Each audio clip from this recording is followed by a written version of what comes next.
I said you better watch what you're doing, 'cause I ain't gonna stop when I'm moving. I'm headed to the top, I'ma do it. I'm headed to the top, I'ma prove it. And I could go all night, I'm sick of being nothing. All right, I'm gonna be something. I'll fight with every breath, trust me. I'ma be the one at the top, you can't touch me. I bleed with every word coming. I would rather die than be someone who's nothing. I'm the type of dude who will not remain nameless. I'm the type of dude who is headed for greatness. I'm the type of dude who could really make changes, 'cause I'm the type of dude that's becoming contagious. I'm the type of dude that will always be ageless. I'm the type of dude that will always feel shameless. I'm the type of dude that they say is fucking heinous, 'cause I'm the type of dude that you know is fucking dangerous. You are absolutely right. The way he went about it was absolutely wrong. Like, so, like I said, I'm not of my Jewish hatred that actually goes. Other than the fact that why are y'all popping out of the sewers in New York City? Annunciation Catholic Church. You couldn't call it pronounced Catholic Church? Yeah, pronounce the Catholic. Every new syllable could set off a stuttering spasm. Negative part. In my experience, he's one of the most severe stutterers I have ever seen. And I've been in stuttering for 20 years. Let me ask you a few questions, okay?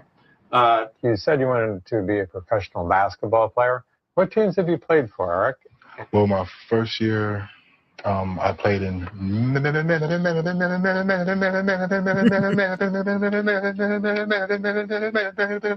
Eric is now stuck on the letter M. Played in. He desperately tries to break the cycle. I had played in.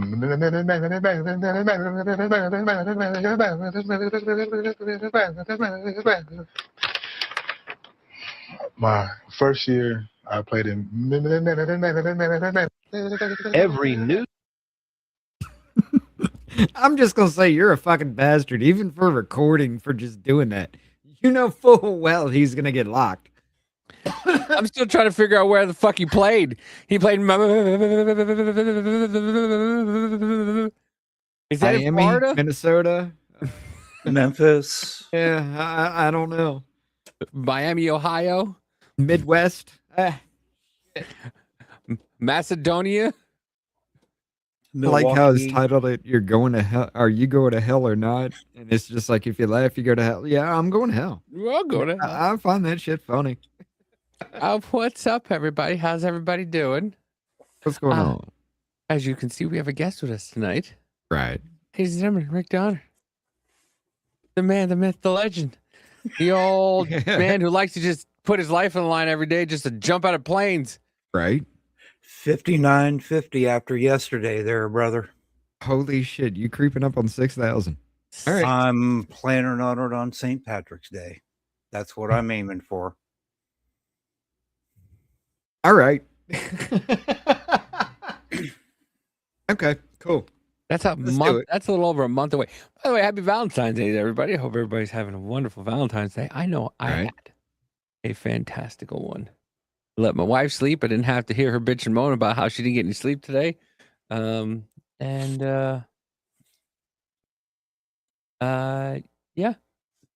And then we bought some food from some. It's a butcher that has a restaurant in it. It's called the Uppercut KC, and they sell like butcher like meats and shit like that, but they also make food. Let me tell you, my wife got a 5-pound loaded fries with smoked beef, Wagyu beef, smoked pork, Wagyu beef, and smoked chicken. And I got the cheesesteak. Wagyu beef is expensive as fuck, but it is good. It's Valentine's Day, Richard.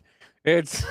I mean, it was still between all three of us, it was still cheaper than actually going out. It wasn't too bad, right? So, and I don't think Talking about expensive, do you guys see the video post from the guy in Las Vegas today? Oh yeah, that's been around for a Bucket of while. Coors was $290 at the side of the pool. Yeah, hold on. I'll What? bring that. I saw that again. That Yeah. was. I think I put that in somewhere a couple weeks ago. Vegas food, not FOD. You stupid FOD. Yeah, if you order a bucket of Coors at poolside at a resort in Vegas, they're charging $290 What the fuck? for a 12-pack. Yeah, no. See, that's that shit. That's that shit. Why would you? But you can't bring it. Let me guess. You can't bring anything else from outside in. Let me tell you what I used to do when I refereed in Vegas. The referees that worked the events at the convention center, part of what we got, quote unquote, paid to referee was coupons. And you could take the coupons and go to the event center that was attached to the casino. And for one coupon, I'd get a beer. Oh, that's bullshit. Instead of paying the $7.50 a bottle at the bar in the casino, I would walk down to the event center from the bar, give them a coupon, get my bottle of MGD, walk back to the bar and sit at the table and drink it. I mean, that's a lot better. At least you got away from the table for a while. If you weren't hot or whatever, you just go take a walk. Oh, yeah, no, here. we weren't allowed to gamble. If you even got caught walking into the sports book when you were refereeing, Really? you got fired. Oh, yeah. Those NBA refs like 15, 20 years ago just completely screwed us. Jesus. Well, here's what you're talking about. Vegas pool prices. Get ready to spend big money. You can see right here already. Angry Orchard crisp apple hard cider. Case of 24, $290. Happy Thursday spiked refresher. Case of 24, $291. Lightning Strike hard cider. 24-pack, $290. A bucket, $146. Topo Chico strawberry guava hard seltzer, $291. Here you go. $291 for American lagers. Here we go. If you want a bucket of Coors Light, 24 Coors Light's gonna run you $290.99. What? Keep going here. You want Topo Chico 24 cans, $290. It's all $290.99 for any type of. Oh, they upcharge you on the high noon. High noon's gonna run you $310 for 24 high noons. What the fuck is that? You want some mixed cocktails. Cocktails gonna run you $40 for a cocktail. Nope. Yep, $40 for a Bloody Mary. Hell no. Watermelon drink. You want shots? You can get 12 shots. You want shots? You're gonna get 12 shots for $190. Get ready to spend if you're coming here to the Go Pool. Good Hell vibes, though. But damn, you want to get some food? Oh, wait. Chicken tender platter, $90. It's Yo, whoa! Back up. Show the towers in the background again. Oh, now I know why it's so expensive. Is that's the poolside of Mandalay Bay. They're trying to recoup the payout from all those victims of that shooting. This is true. But then again, those fucking this thing looks old as shit. That looks old. $90 for 20 chicken fingers. chicken tender platter, $90. It's actually not terrible for 20 chicken tenders. The food's not. It's pretty reasonable. The food, I'd say. Street taco trio, $24. That's pretty sensible, huh? Right. Pretty reasonable. I'm not paying $89.99 for a nacho platter. I mean, I'll get in my car and go down to Walmart and buy a bag of shredded cheese and Doritos, and I'll use the microwave in my room to make them for like $18 for the entire vacation. right. There ain't no fucking way. All right. Yeah, it's really bad. I saw there was another one. I'm trying to find it, where a guy What was up, Glenn? showing you what he paid for it's like $180 for just like some fruits, a piece of it was like 3 trays, and they were half filled. It's insane. Years ago, we used to do the national and world championships at the Riviera. And then they decided they were going to change to the Rio. Now at the Riviera, you got the standard little 2-cup coffee cup maker and the free little disc packets of coffee that you could put in it every morning. And we got to the Rio, I found a Keurig machine in the room. I'm like, okay, well, where's the cartridges at? So I called down to the front desk and I'm like, yeah, I think your people forgot to put the coffee cartridges in the room for the Keurig machine. There's none here. There's no sugar packets. There's no creamer packets. They went, oh no, you have to get the cartridges out of the mini bar. Oh no, fuck you. The pay for every item mini bar they put in the room, $17.95 for a Keurig cartridge to make. Oh no, fuck you. Fuck you. No. Here. Doing it. There again, got in my car, went down to Walmart, spent $12, got a box of 150 Keurig cartridges of coffee. Here's room service at the Hilton Hawaiian. This is what you get for $139 room service. You got a fruit plate. You have scrambled eggs, bacon, and rice. And you got local moco with fried rice, orange juice, and 2 waters.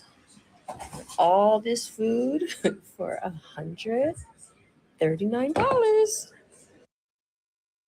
Well, I mean, They it don't is have Hawaii. local chickens that spit out eggs, really? I don't know. All right, Hawaii is because you know if you bitch about it, they're going to go, well, we've got to import the eggs. Really? You don't have chickens in Hawaii? You have milk and cows in Hawaii either? I mean, well, actually, they should have cows, and I know they have some kind of farms, but I'm pretty sure it doesn't keep up with tourism. I forget where. Once again, I had put it in the chat and I can't remember. They were they were talking about in Canada, right? They take the local grown fish, send it over to China. They process it and ship it back to Canada. Mm-hmm. So instead of paying what, like, a low amount, so that way they can have it, for, cheap, they said it's more expensive to keep it done and doing it in Canada than it is to ship it out and ship it back. Do you know how fucking gross that is? They have to send it somewhere else. So the fish is on a container somewhere, gets cleaned out, does processed, and then gets back on a container and sends it back. Yeah. Yeah, no. You know how fucking long that that fish has been there? It's been dead for weeks before it even reaches your grocery store. Yes. Yeah. But then again, we also do that with our aluminum too. Canada has no bauxite mines, so why the fuck are they processing bauxite in Canada just to make aluminum here? A $14 hot dog in a local bar? Are you kidding me? She lives in California. Oh, yeah. Wait a minute. You're in California. I'm surprised it's not more than that. Hey, yeah, fuck that. But yeah, let's get to this real quick though. First story here. Mamdani reverses campaign promise from rental assistance program. Turns out it's too expensive, ladies and gentlemen. This is coming from the Post Millennial here. The socialist New York City Mayor Zohran Mamdani has reversed one of his campaign promises to expand a rental assistance program in the Big Apple. The expansion has turned out to be too costly, as the mayor is confronting a steep fiscal situation in managing the city during his second month in office. Jesus Christ, words. Mamdani does not intend to back the growth of the 1 billion plus initiative known as CityFHEPS, the city FHER, whatever. Yeah, CityFHEPS. From the New York Times, the plan to initiate expansion of the program was previously upheld in court and is being proposed by the city council. Mamdani, during his campaign, has promised to extend the voucher program, but in a news conference on Wednesday, he suggested that the expansion of the program is too costly as the city is facing a budget deficit over 2 years that is around $7 billion. Hold up. Davey, wasn't it 12 billion he was talking about? What happened? Yeah, there? but they changed it to. They said it was only like 7 or 8 billion. Why? What happened to the other money? They Where'd that found go? it. They found it. They overcalculated how much they owed. Doesn't sound like anything's wrong there, does it? You overcalculated $5 billion? Yes. So you were stealing $5 billion then? Because I mean, that's how you overcalculate that much. If it was just a couple of million, I'd understand. Billions? No. His administration is now negotiating with activists to settle a lawsuit that sought to force the expansion of the program. The move may stir tensions between himself and his base of support for those in the Democratic Socialist of America, the organization he also is a part of. Spokesman for Mamdani, Joe Calavero, has said that the city hall is aiming to prevent homelessness while delivering a budget that is responsible and sustainable. However, left-wing city councilman Tiffany Cuban brought into question Mamdani's reversal. Quote, "We've passed the bills at the size and scale they were intended to address the crisis that we're facing. And that is going to save us money in the long term," Cuban said. "Yes, it's expensive. It's also going to make our city safer and healthier." How? How? You're giving money to everybody except for the locals. You're giving money to subsidize living. Yeah. Mm-hmm. How does that make it safer and healthier?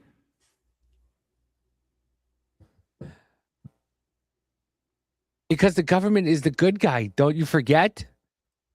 You got to remember the money. Yeah, but didn't they just starve people for 30 fucking days? By the way, that free grocery store, it was only for a couple days. It's only sponsored by Kalshi, and that's it. And then after those couple days, it's done. It's just a pop-up store. Right. So a company gave away free food as a tax write-off. So nice of them. Well, I mean, if you take a look at the person who's running this right here, Mamdani's newly appointed tenant advocate director thinks homeownership and private property is white supremacy. This comes back from 2019 from C.O. Weaver. Private property, including and kind of especially homeownership, is a weapon of white supremacy masquerading as wealth building and public policy. This was back on January 4th of 2026. Now, again, she's insane. Wait, go back for a sec. Go down. She deleted her account. Oh, yeah. Dude, she had so much shit on there. And everybody fucking screenshot it and everything like that. Because she's nuts. Her mom, her mom was helping her. And she wasn't paying her bills. She just got her first job at like 37, 38, something like that. Yeah, her mom was paying for her rent in New York City. Her mom owns $1 million houses in Tennessee. She's a real estate agent, I believe. Yeah.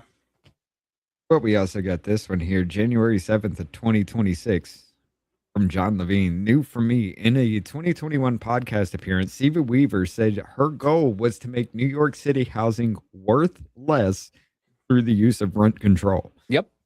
Zohran Mamdani appears in the clip nodding along and says, I get most of my knowledge on housing from Sia. So if you get it from me, it's just not coming from the source. So, and the follow-up question to that is, what would a socialist housing policy for New York City, one Why that's are you presumably echoing? replicable in other parts of the country, what would that look like? What would a socialist Wait a minute. urbanism I look like? finally figured out who she reminds me of. Who? Remember that crazy witch lady, foreperson of the grand jury in Georgia Oh, yes. that indicted Yes. Trump? Yeah, she's like, I'd want to swear to him shake in. his hand and swear him in. Yeah. Yeah. I'd like to stare him dead in the eye. Why? Why do they all look the same? Because they all have SSRI eyes. That conversation in the context of mayor's race in Albany. Yeah. So what I would do See, she's not echoing. Why the fuck is he? is I would first of all She's need got to expand rent earpods, he controls to doesn't. cover smaller buildings, and that needs to happen in Albany. But there's also more that the mayor could do. Who's being covered now? What kind of buildings are being covered now? Buildings with 6 or more apartments. Oh, because in my head, I'm like, I thought already, because I lived in a unit with 8 apartments and it was rent controlled, and to me that was already a small building. But you're saying even like individual, single family homes, or like and 2-family homes, and yeah, like the neighborhoods that Zoran's describing in Queens, like half, or Bay Ridge, half of the city's housing stock is in like 4 to 6 unit apartment buildings that were once affordable homeownership opportunities for immigrants and are now overwhelmingly being bought up by organizations like Blackstone or like whatever, or even like medium-sized slumlords. So No, Adam. Rick is not my dad. He is CSI referee on the Rumble side, and Rick Donner on the YouTube side. rent control, and they need to be rent controlled. And the reason why they need to be rent controlled is not because like rent control is inherently socialist, but because rent control is inherently limits socialist. the value of the land.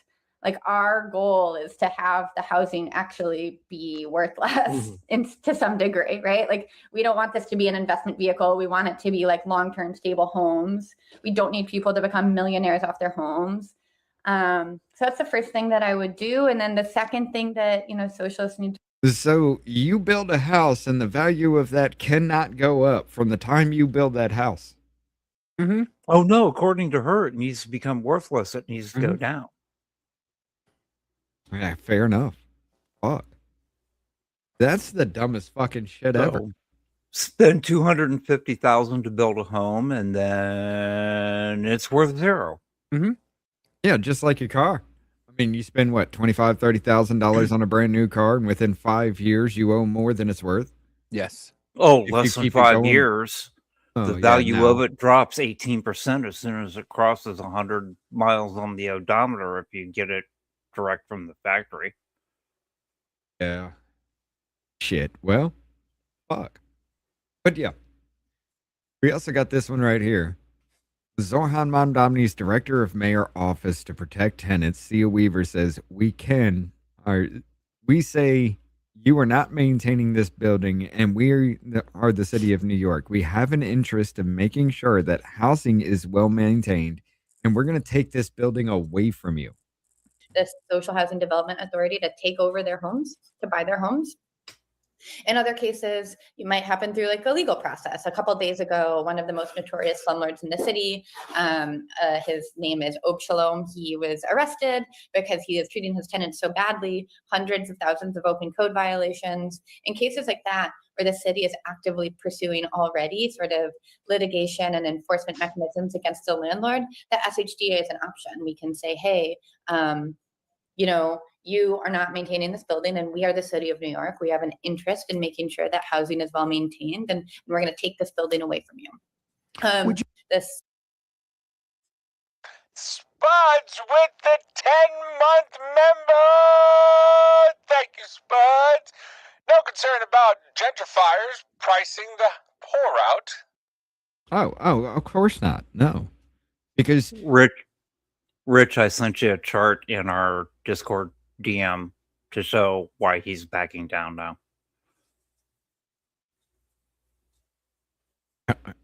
oh shit. That's a good thing.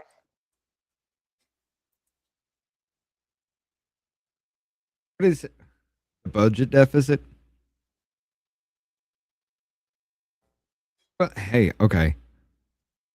It was about right in here somewhere that they started pumping in the illegals. You have to switch the screen, Rich. Oh shit. My bad. Yeah, it was about right in here somewhere where they started pumping in the illegals. And it just dips all the way down to here. Little guy's Zohran. I mean, I guess Adams was right. That would destroy the city, correct? Yes. Yep. But yeah, as far as this goes, I mean, shit, the city, we're in a vested interest of making sure that you upkeep your building, but you can't charge more than just $100 per unit. Go back to the beginning. I want to hear that again. Controlled. I want to watch her face when she talks about the guy that got arrested. Oh yeah, who, by the way, Jewish, contributed tens of thousands of dollars to Democrats in New York running for office. That's what the fuck you get, right? You contributed all that money, and they got you because you're Jewish. What a bitch! Yep. Social Housing Development Authority to take over their homes, to buy their homes. In other cases, you might happen through like a legal process. A couple of days ago, one of the most notorious slumlords in the city, his name is Shalom. He was arrested because he is treating his tenants so badly. Hundreds of thousands of open code violations. But there was a lot of joy in those eyes when she said his name and said he is arrested. Because she likes to chant from the river to the sea. That's why, Richard. Yeah, I know. Fuck. Look, New York, you got what you got. You voted this shit in, you wanted it, and now you're screaming, oh my God, he can't do what we want. I'm so fucking tired of sitting here telling you, I told you so, time and time and time and time again. Fuck, let's not forget, ladies and gentlemen, Zohran Mamdani's woke privileged tenant advocate, Sia Weaver, breaks down crying when asked about her hypocritical gentrification comments. This is the same damn bitch that was sitting there crying because her parents own $1 million house and she was called out on that. This is who the fuck you put into office because you wanted to vote for Kami Mamdani. Do you think I give a fuck what you think or how you feel now, New York City? This is all on you. You did it. Yeah. They were warned. They were warned before they voted. Yes. Yes, they were. But the same with Eric Adams. But here's the problem. They were warned. It's not the long-time New Yorkers that are doing it. When 85% of the people who voted for Mamdani were there for less than 6 years. Mm-hmm. Yes, because it was all the people they let illegally vote. And illegally stay in those hotels. You gotta be woke. You gotta be understanding. You can't really you can't care about their cultures or anything like that because that's racism then. So we have to let them come in because they're part of our fucking society now. Just because we say they are, now they must vote and give us fucking power. And you wonder what the fuck happens. Wasn't New York City one of the municipalities that had a referendum or the city council approved allowing illegal immigrants or undocumented immigrants, as they call them, to vote in local elections? Well, it was them, California. Baltimore did that. I think Washington, D.C. did that. Yeah. Yeah, they all did it like around the same time. Yeah. I think Michigan did it too. I don't know which ones actually passed and which ones didn't. Yeah, well, it was one city in Michigan. I think it was Grand Rapids that did it. Jen O'Connell, help me out. Which city was it that allowed undocumented to vote in local elections? Probably Detroit. No, I don't think it was Wayne County. I don't think it was Detroit. I think it was Grand Rapids, but it might have been Lansing. Yeah, they did ship a lot under de Blasio because I think de Blasio was still mayor when they were no, that was Eric Adams when they were doing the fucking truffle shuffle with all those illegals from Texas. And I think I said it was a double-edged sword to do it because you were going to send them to these sanctuary cities, and now they're sitting in these sanctuary cities, allowing people to vote, taking office in some parts. Yeah, and they're putting forth their agenda, a non-American agenda, and people are going, well, if you don't vote for it, you're racist. Well, I mean, was it Massachusetts or Delaware that undocumented illegal immigrant got elected to a city council? Yeah, there's that was she said it was Lansing or forget where that Kalamazoo. was. It may have been both. I knew it was, and you know what's sad about that? Lansing is the capital of Michigan. Yeah. That went to court, and the blacks and Hispanics won the lawsuit. Well, I will say this, though. I got a problem, ladies and gentlemen. Rich is running for office, ladies and gentlemen. I may. Next Alabama senator. Hold on. This is pissing me off right here. Listen to this shit. The House approved for the week without passing HB 392. That's the bill that takes away voters' rights to elect the Alabama Public Service Commission. It would take it from an elected body to an appointed body. We went in today expecting the House to pass this straight out of chamber. It has been voiced through the House this week, but as soon as they gavelled in, we learned it's taken off the calendar. Yeah, I'm just imagining Rich's first press conference running for office. Sit the fuck down and shut up. You're damn right, because that's the way it's going to be. Look, you're going to sit here and tell me that you're going to take away the voters' fucking right to have somebody in an elected position tell them, hey, look, this is how things are going to be. This is the way we need. You're going to take my way of giving accountability to the fucking state. Because, all right. Where is it? Without passing HB 352 to elect the Alabama Public Service Commission. Dude, that is who sets rates, who negotiates rates for energy prices, negotiates rates for pretty much anything for public service, the roads, everything like that. So you're going to take away my ability to hold the state government accountable in that position? Holy shit. Not too long ago, we got a fucking 10-cent gas raise to pay for the fucking roads, and now you're going to take away my vote? Yes. For the person who's supposed to fix the roads? No, but Donald Trump is taking everybody's votes away from them. Holy shit. Okay. Where did it go? It probably would be House. We're told it's because the Senate did not have the votes. But the House pushed it fucking through. Well, they were going to push it through. The House was going to just push this shit through so the Senate could do the same thing. But the Senate of Alabama doesn't have enough votes to say yes to this. So they're like, hold on.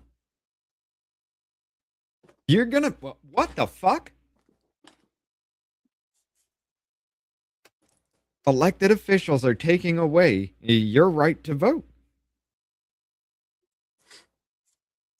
And they think it's okay. Why should you have the ability to say, well, this person isn't doing a good enough job with the road system? This is our electric bills are through the fucking roof because of the way they tax the fuck out of energy production. So I'm going to vote somebody else in. No, you're not. We install whoever the fuck we want to install, whenever the fuck we want to install them. And you deal with it, Alabama.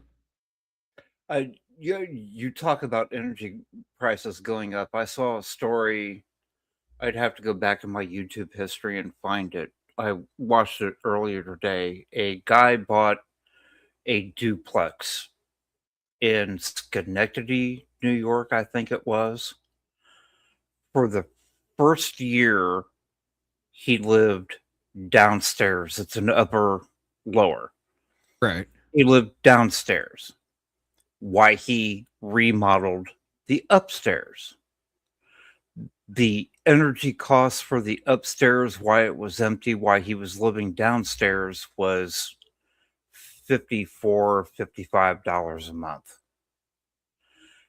He gets done remodeling the upstairs. He moves upstairs. Now the downstairs is unoccupied. Why he remodels it. The downstairs every month for energy cost is within $1 or $2 of the upstairs, but the downstairs is unoccupied.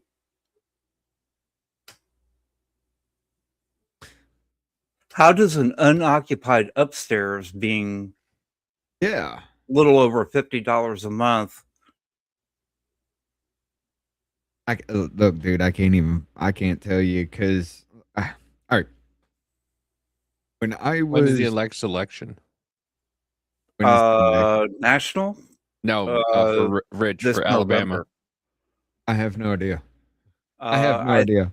I think your primary is in May. Because you're usually about a week after we are. And ours is in May.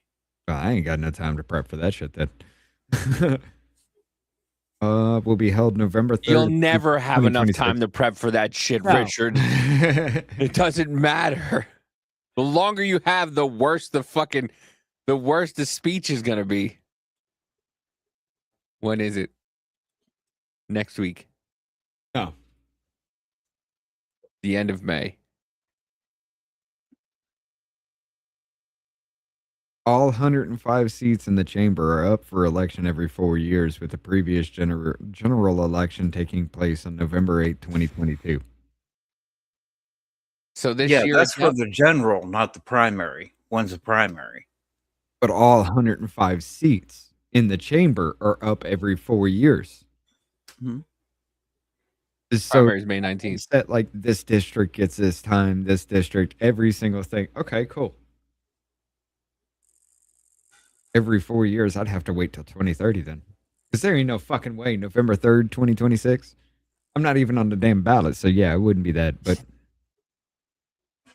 I got 4 fucking years to clean up my mouth. Wait a minute. Scroll down a little bit, Davey. It's not me. Let me see that, or Rich, let me see that next one. That's saying the House of Representatives on the state level is November 3rd for the election. Didn't the story below that say the national level was November 5th, 2026? How is that possible? No, November 3rd is vote day. That's the every time we go vote every 4 years. The national vote. Yeah, but I swear before you expanded that, it said the federal one was November 5th. Oh, 2024. Okay. Yeah. That 4 looked like a 6 when I first saw it. I'm thinking, wait a minute, okay. how is that possible? No, I know that's not a thing, but yeah. Yeah, there ain't no way I'm hitting this one up, but 4 years. I got 4 years to clean up my mouth, man. We'll see. No. Yeah, November 8th, November whatever 3rd. Right. But yeah. What you got on your side, Davey?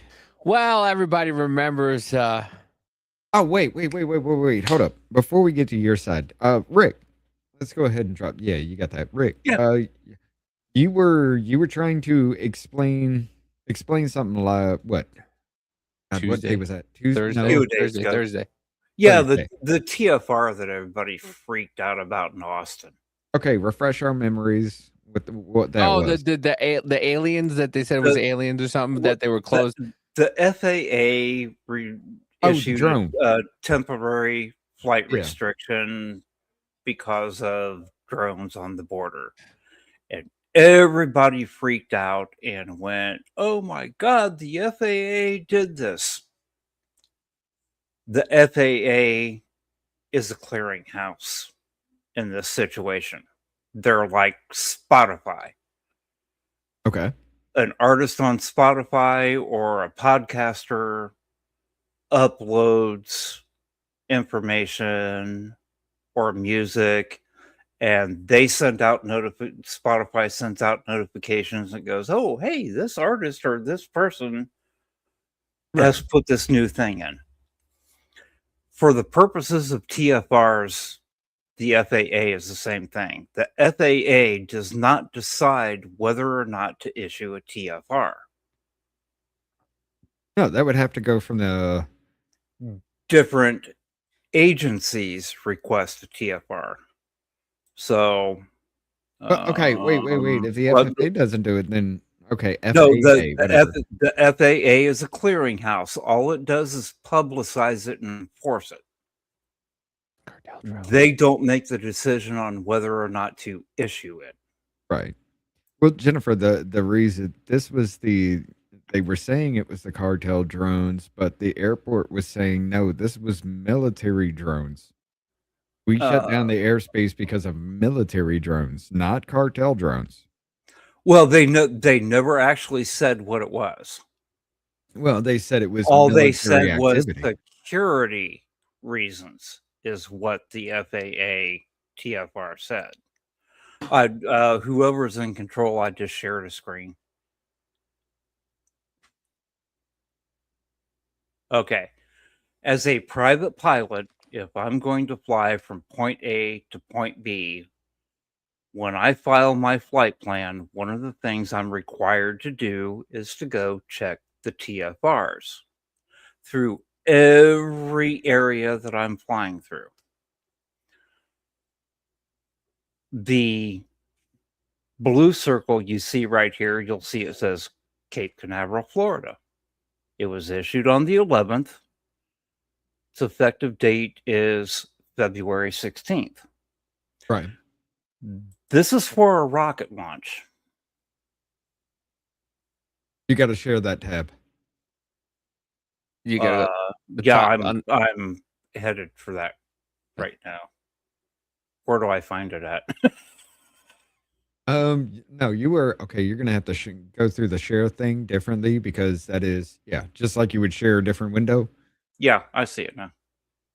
Because you're sharing the picture thing from Windows.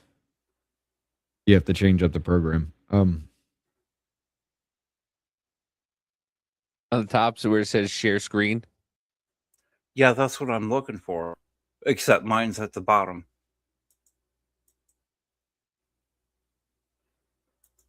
Stop screen, share screen. There, I finally figured it out.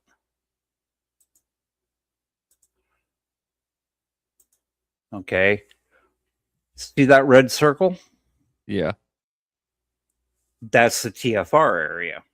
They're going to be launching a rocket on the 16th from it's Cape Canaveral, but it's basically the Kennedy Space Center.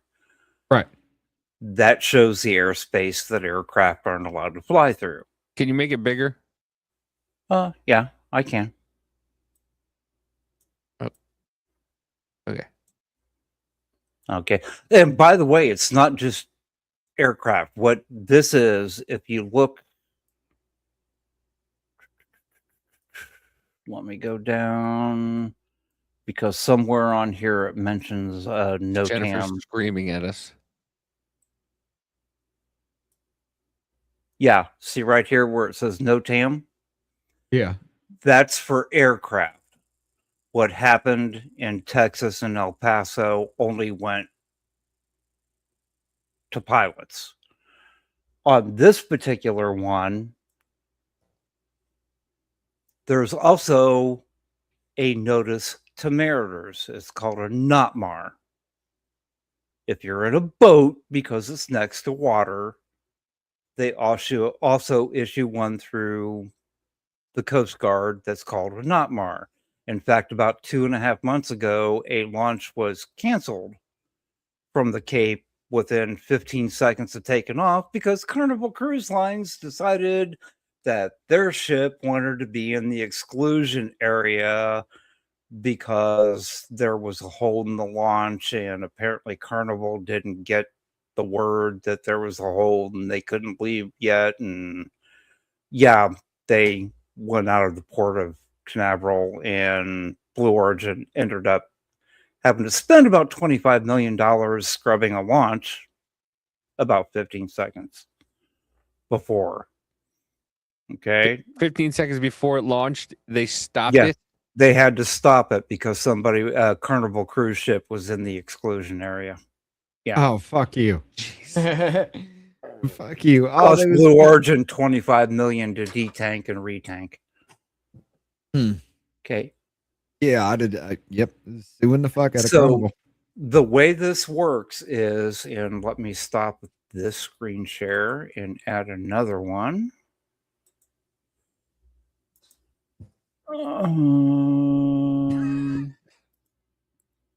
Someone got punched in the dick for that. Right? Even I would grow them a dick. I'm NASA, so I'd grow them a dick and kick them in it.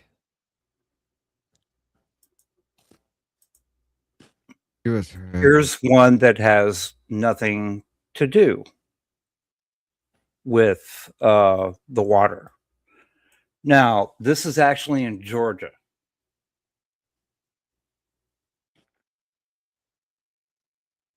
Okay. Okay. So let's say for some reason I wanted to leave Miami Beach and fly north of this area in Georgia as a pilot because these TFRs overlap. When I filed my flight plan, I would have to avoid not only the TFR around the Cape, but when I got up into Georgia, I would have to avoid that one too. I get a little bigger, Rick, so everybody can see it a little better. I'm sorry, it was just a comment threw up on the screen and I read it while you were explaining that. Yeah, I saw. So when you think about TFRs, the FAA is a clearinghouse. All they do is announce it. Right. And they give various reasons for it. And let me close this one and open that first one once again, because that's where you're going to see the difference on what I'm talking about. Select tab, window, this one, there. Okay. There's the first one that I showed from the Cape for the upcoming launch, February 16th. Right. Here's the reason for it. Space operations. I go to the one in Georgia. Hazards. Doesn't say what the hazard is. Just the reason for it is hazard. Right. There's a third one, and I won't show you the TFR map for it, but it's in Arizona. I can tell you this is out of Fort Huachuca, so I'm assuming they're testing some type of missile system. But it says security. So Fort Huachuca got a hold of the FAA and went, we're going to be testing X system in this area. Right. And it's going to, for security reasons, we don't want anybody within this temporarily restricted area, basically, because they don't want somebody to fly a drone or a plane and take pictures of what they're testing. Right. So I guess this whole story would come down to... You can't go by the description of what it is. Right. But I guess this whole story would come down to who was the one that issued the no flight restriction. They don't tell you what agency requested it. Now, Well, I'm saying whether it was the government or whether it was the airport themselves. well, like the space operations one, I can tell you right now, there's two people that requested that TFR. NASA, because they run Right. Canaveral Space Force Station and Kennedy Space Center, And this particular launch is being launched by United Launch Alliance. Okay, so the restriction So- request would have to come from whoever wanted it, which From means both of them. that then that would go back was who was the one that would file it? Would it have been the government or would it have been the airport? It would have been NASA and United I'm Launch talking about Alliance for the for I'm El talking about the Paso. Texas one. Yeah. We don't know because they don't tell us. I am assuming because of where it was at, it was either DHS or Customs and Border Patrol. It could have been the U.S. military because the U.S. Army also has a base in El Paso. Which would give credence to the airport saying this was because of military drone activity. Yep. And it was cartel related because they were moving up. Well, we Okay, that don't makes more sense. know that it is. Right. Because That's we what they're never claiming. heard the final result of whatever caused the TFR. Right. The one thing that is not listed on this particular shot that I got is where it says security and hazards and space operations. Every now and then you will see VIP in that description. That means the president, the vice president, a cabinet member, the leader of a foreign nation. It's some person flying in on an aircraft that they're worried about somebody taking out. Right. But you have to, every time I file a flight plan, I have to go and look at this for all the areas that I'm going to go through. Do they have like a Google Maps kind of like air traffic instead of like ground traffic? Like when it tells you there's a 50-minute backup in 12 miles, do they like, is there like thing? See this right here where it says open TFR map? Yes. This is a screenshot I took when we talked about me explaining this. So this isn't the active website. If I clicked on that, it would open a map of the United States and show me where every TFR is at, and I can click on that TFR.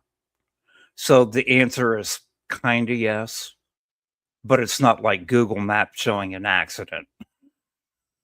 If they did Because it just a few before you open that map, you have to select the center you're leaving, you have to select the states that you're going through, you have to select the type of flight plan you're going for or you're filing.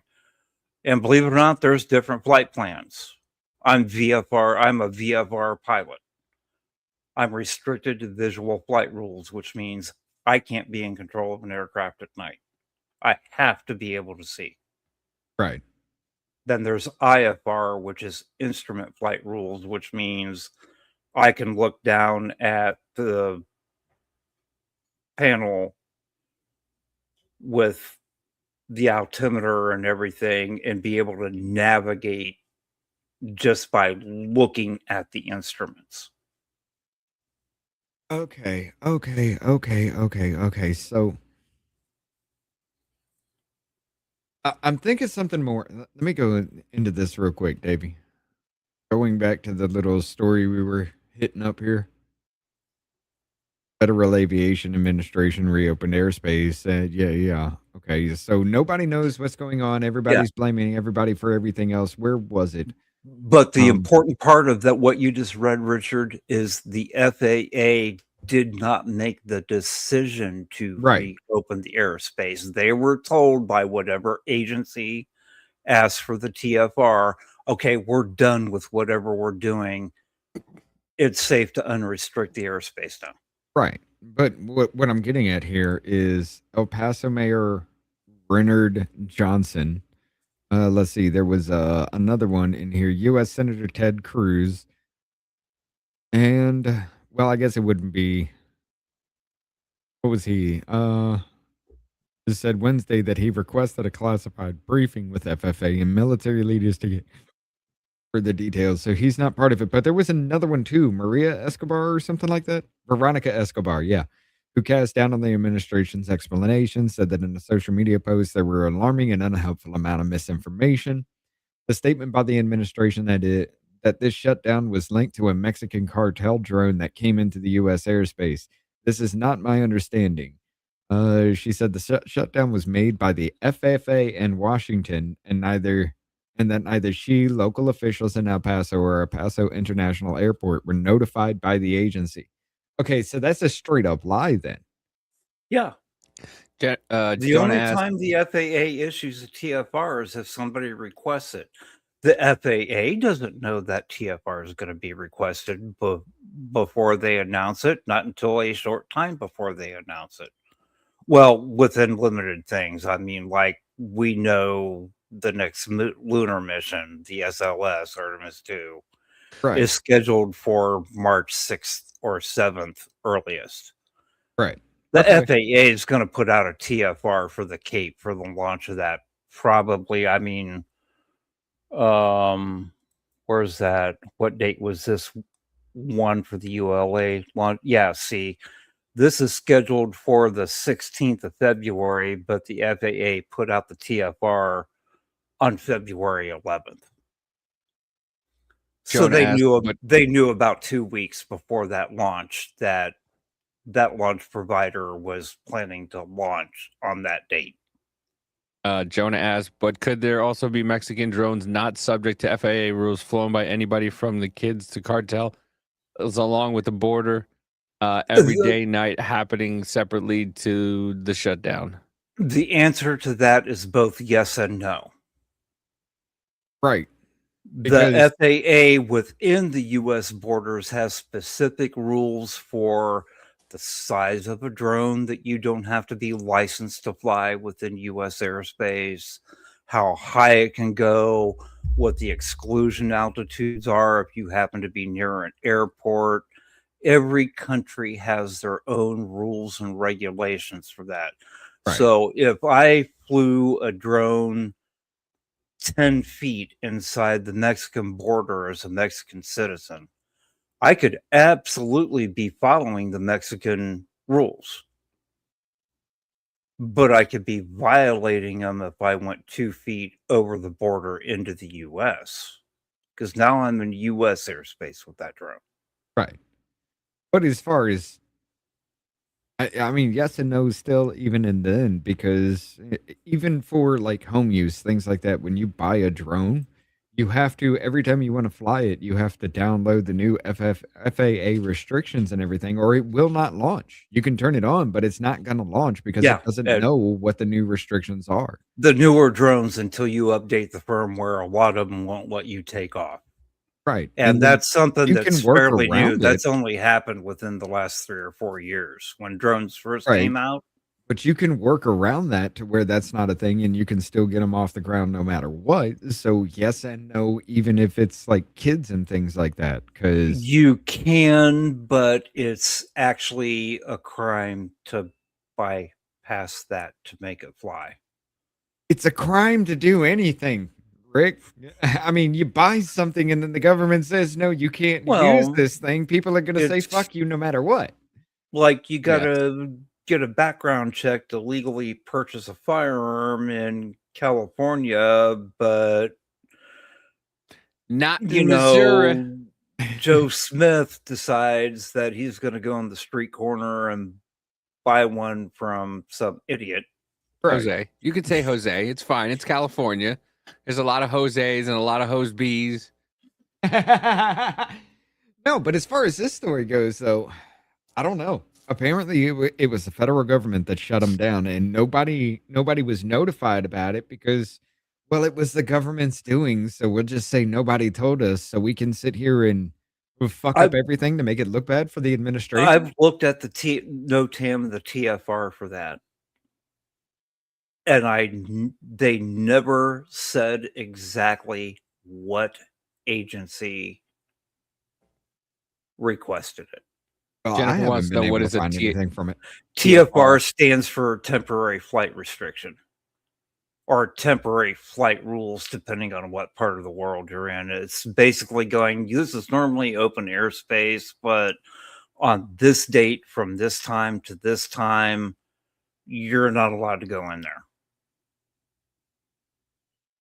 I don't know what to think of this one though, because Duffy's saying that it was a military cartel drone invasion. They're saying no, this was military movement, which still could be the same damn thing. Honestly, it all could be exactly tied into everything, and it is what Well, everybody's claiming it is.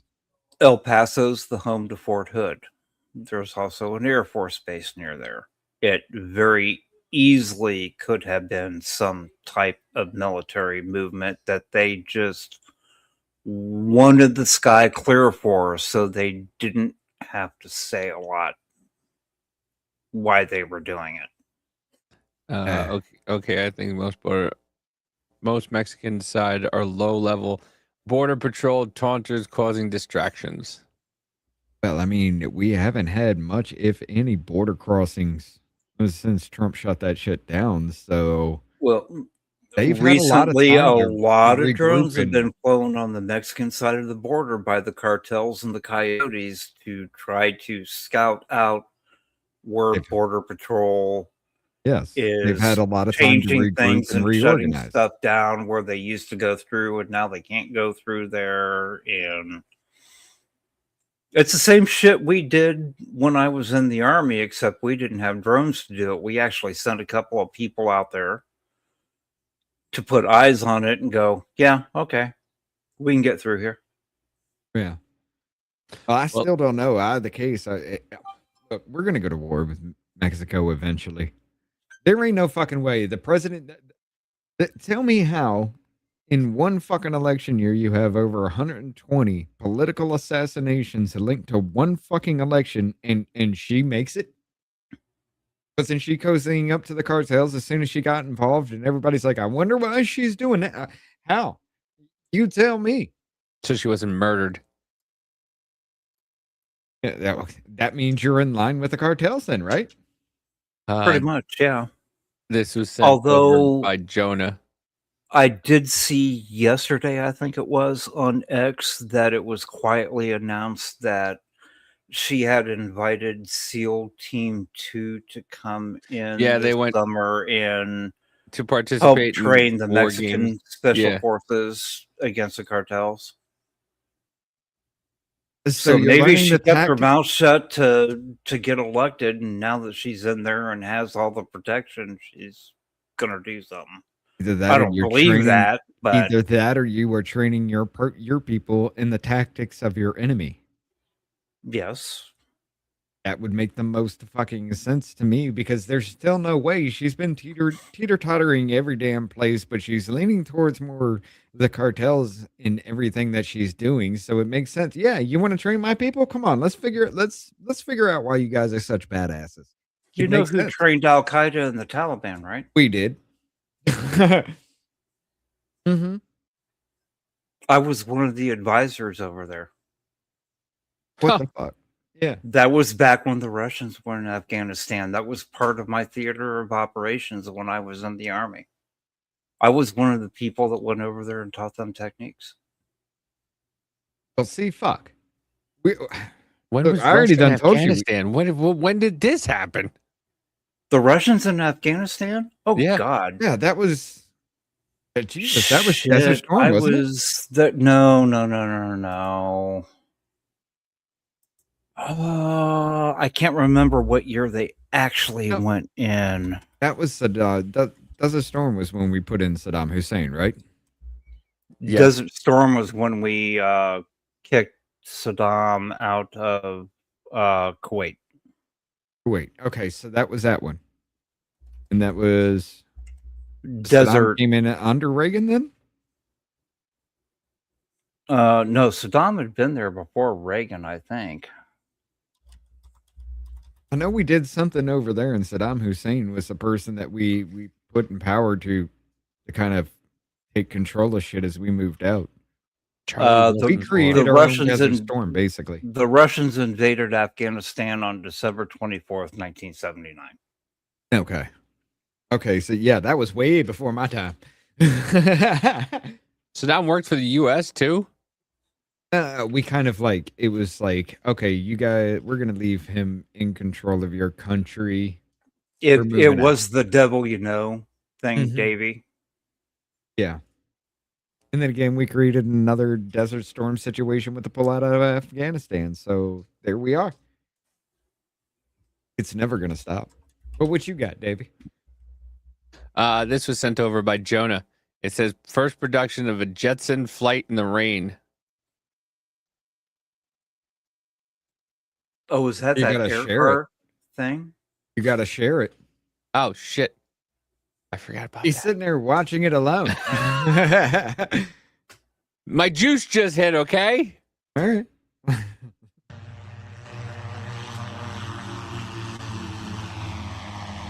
I want one. So do I. I want one. How fucking cool would that be? Hold up. That's that thing that we were talking about before, and everybody's like, no, that's fake. That's AI. And we're like, no, this shit's actually, holy shit, they're actually test flight? They're test flighting these things.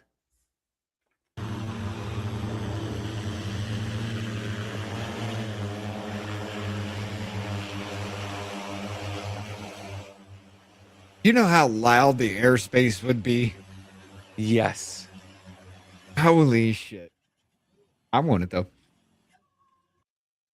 I want one of those so bad. I'd go right over the power lines and everything, right over the roads. No, fuck it. I'm getting to work, motherfucker. Straight line. This is supposedly real too. That one just looks disgustingly ugly. Wow, this is so light that you don't even need a pilot's license to fly. It is the lightest single-person mobility vehicle. Okay, I'm glad that seat's And the it way has it this is, because when that first came on, windscreen I for thought the panoramic nose was view. pointed to the ground. On Right. the other side, this is the controller, just a single joystick, and that is how easy this is to fly. Check out this button. So if you press this in an emergency, this will take the air scooter home. The back is where you fill it up with gas. It is a hybrid powered vehicle, so you'll have 4 electric Turn it up a motors bit, and Davey. 4 fuel Huh? combustion engines. Oh, never mind. It's You can fly over. this up to 62 miles per hour, and it has over 2 hours of fly time. That is sick. That's I need actually that shit. not bad. 62 miles an hour, 2 hours of flight time. I need that It's like shit. 240 miles. Right? Rich, I could be to your house in like an hour and a half. And then you could just fill up and go back home. See? No, but I mean, that would be cool as shit, though. I'd take that thing to work, Davey. Just take the fuck that off would- and go. I mean, fucking amazing. It's like, I mean, it's kind of, it's smaller than the other one where you're like sitting back like a chopper, but that one was like you kind of sit up and just have your backpack on and just fucking fly around. That'd Yeah, be but great. Can No, you because that imagine one looks landing like a at a butt plug. Buc-ee's with that to fill up partway through your trip? Now Buc-ee's just you have people driving in the bottom and the top of it is just people landing on it. So Right, you got square gas going pumps. up and down. That'd be fucking awesome. We have a Buc-ee's and there's a Buc-ee's in Springfield. That's 3 hours away Yeah, but see, the by car. The drop ones, the ones where you're just sitting up with that, they look like a butt plug. I don't like that. No, I don't want to sit there and just like plop down on the spot to just fill it up and then no. I want the one Every that looks single like a car helicopter so I looks can like a do that. butt plug. No, it does not. Yes, it does, unless it looks like a fucking. Bring it up. Bring it up again. Bring it up again. Of course. Sorry, Davey, I'm with Rich on this one. It looks like one. I know it does, but they all are basically gonna look like one when they all are. Yeah. Can we just Have you seen the shape of a helicopter? It does not look like a butt plug. It does not. Yeah, but it's got a fan out in rotor on the back. end. This doesn't have Oh, any wow. rotors. This doesn't have any rotors. All the Are rotors you are right kidding up me? top. Look at that. Look at that. All It the looks rotors like are it right just up top. curves upward, but you would stick that up your ass, and the base that was I hanging wouldn't out do of your nothing ass with my is the ass. I don't know fucking how rotors. I don't know why you would infringe that I would stick it up my ass. I would not do anything of the such. No, Amanda would do it for him. It's true. Kick it into my asshole is what you would do. That's a butt plug. The other one, yeah, I like the other one. The look of the other one better. I'm sorry. Jennifer, come visit me. I've got a Buc-ee's 4.5 miles from my home. Oh, I thought you were talking about the butt plug. No, the Buc-ee's. Look, but you're like, you're not laying down or anything. You literally could have like a backpack on and ready to go. I mean, you're still sitting up in the other one too, and you have Not more... really. You're kind of laying down. Where's the other one? No, you're sitting up in the other one. It's just you're sitting up just like you would in that the egg shape is horizontal instead of vertical. Yeah. Yeah, you're kind of that one. You're kind of laying down. It's no different than like adjusting your seat in your car, Davey. Right. I know, but still. This motherfucker wants to sit on a goddamn bar stool. Yeah. All right. I mean, fuck, you do you. You can fly around in the butt plug. It'll be all right. You can go ahead. And I'll make fun of you for it. At least I'll look like the asshole that I am.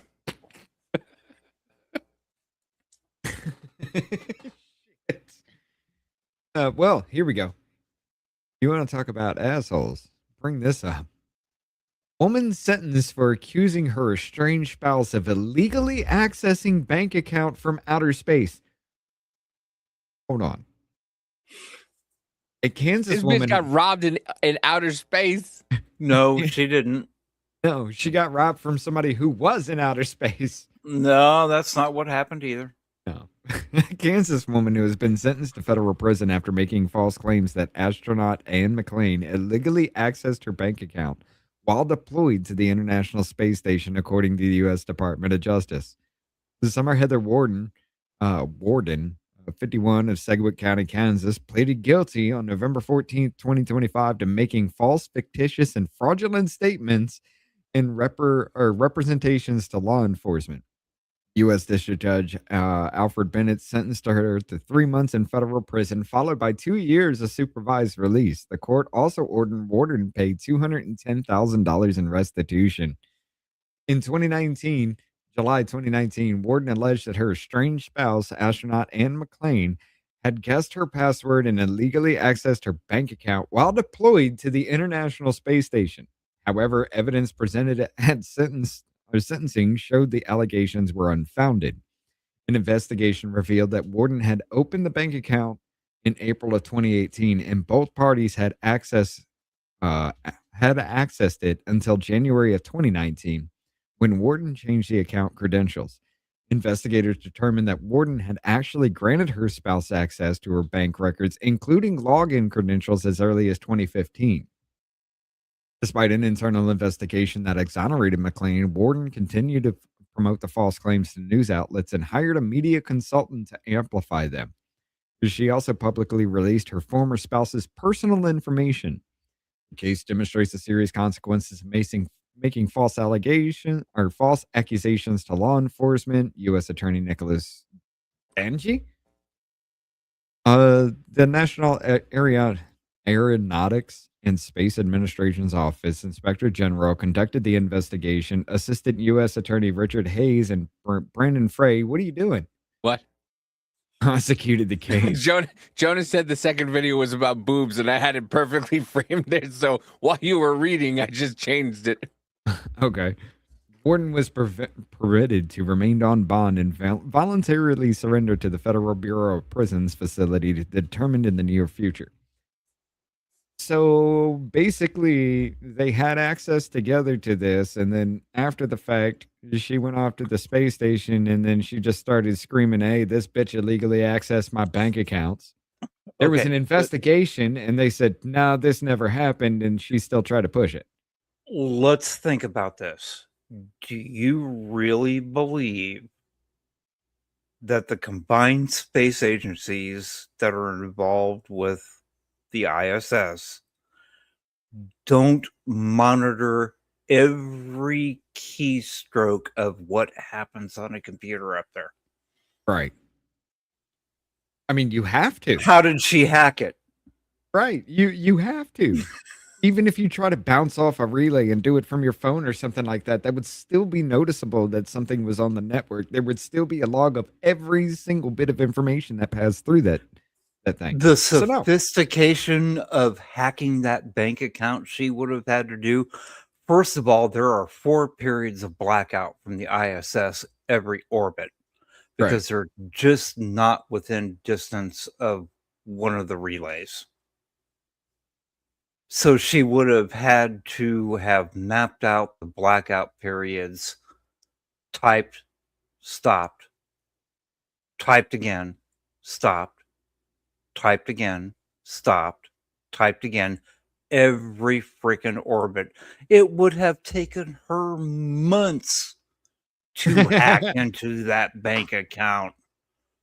Losing signal to Earth it averages every like 43.5 minutes. Oh God. Yeah, that would have And taken then a it's long out ass time. for 10, 12 minutes. I mean, I just don't see it happening in any way, shape, or form. No, it didn't. It never happened. There's an odd Can you imagine getting a text message from your bank on the ISS going, "Excuse us, we've noticed an uncharacterized login. We need to send you a text message to verify you have access to this account." Yeah. Shit, we're in darkness. Where Damn, the verification text expired because it only good for like 10 minutes. Yeah, because that wouldn't have been a thing. Good point on that one, unless it was like 20 minutes long, but I mean, nobody normally has that anymore. I mean, even Microsoft has it set at 7. Right. Now, Or to these give the crazy other bitches side need to of be the caught and crazy punished. bitch story, whoever just said it, she was a crazy bitch. I'll What go do you mean, with Mike? Jennifer because I like Jennifer. The spouse that supposedly hacked was the one after the crew was launched to the space station, spent 20 minutes on the communication loop talking about wokeness and equality and diversity and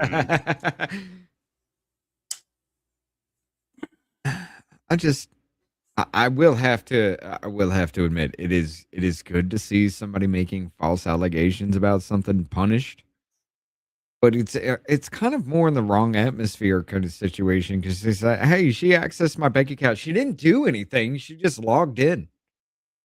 Yeah, Of course, it was a wrong atmosphere. She was in space. No, she was on the account. Yeah, but still, it's just like no allegations of money being missing or moved around or anything like that. No other thing than she logged into this account. And yet, all right, she fine, we're gonna went to the punish that. ATM on the International Space Station and withdrew $5,000. Right. We're going to punish this false allegation here, but when a woman says a man rapes her and it comes out to be false anyway, the woman is scot-free.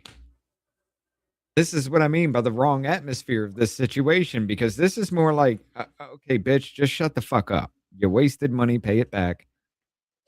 But it's all a lie. And yeah. So let's see, pleading to guilty, making false fictitious change, followed by 2 years, sentenced to 3 months in federal prison. She went to prison for 3 months for saying this bitch logged into my account. But yet, more serious allegations come out every single day from unfounded and fictitious claims, but nothing happens to them on that. Mm-hmm. It is a kind of fucked up situation. But I do have to pee. I will be right back. Wait, hold on. We're gonna take a quick 3-minute break so that way everybody go pee-pees because we're old men. We're not gonna stand, or we're not gonna switch over or anything. We're gonna stay on live on both sides. But yeah, just play the We're just video. gonna So we take can a quick the break and go pee-pee. Seriously, how old are you two? I've been drinking nonstop. I just How old are you two? I'm 40. I'm 7. We'll be right back. So you know what? It's fine. You're changing history, you're changing culture, and you had people, and I'm not talking about the neo-Nazis and the white nationalists, because they should be condemned totally. But you had many people in that group other than neo-Nazis and white nationalists. try to play, but you're never gonna beat me. Look the other way, what I'm doing ain't easy. Bloody hands stained from the people who deceive me. Muddy hands break through the chains, go free me. Looking for change, looking for pain, pulling a mob, pushing a train. I'll never stop, stick to a lane, pick up the pieces and go rearrange. I'll be the best above all the rest, put me to the test. Expect nothing less, you check as I'm chess, what's happening next? He got the venom, a tangible weapon, no coming in second. This life is a lesson, he got a new engine, from pain it's a blessing. New focus, no guessing, just bold an obsession, all in his possession. You got their attention, I'll leave an impression and take your redemption. Just kill no discretion, your mind is a weapon. 11-11, it's time for progression. You could try to play, but you're never gonna beat me. Look the other way, what I'm doing ain't easy. Bloody hands stained from the people who deceive me. Muddy hands break through the chains, go free me. People like sheep, move feet, hurt it easy. You don't wanna be fast asleep when they're scheming. Better stand tall, ready for a fight, believe me. When they try to change, you can say no, free me. So he's been looking for somebody who could save him, instead of searching inside for what they gave him. A strong will, strong mind causes mayhem. We could change the world, change times, rearrange them. Staying on pace, running the race. Life is a chase, I don't want a place. I wanna be first, work till it hurts. Dehydrated thirst till I'm in a hearse. High ambitions and the right mind can take you so far. It's like you lived a few lifetimes. Take off from a break off from the weak minds. They can stay soft. You can change lives, you create thoughts, never waste time. You got one shot, you got one life. Better pop off. What do you like? Make a dream job. No 9-5, no mean boss. Just my life and free thoughts. You could try to play, but you're never gonna beat me. Look the other way, what I'm doing ain't easy. Bloody hands stained from the people who deceive me. Muddy hands break through the chains, go free me. People like sheep, move feet, hurt it easy. You don't wanna be fast asleep when they're scheming. Better stand tall, ready for a fight, believe me. When they try to change, you can say no, free me.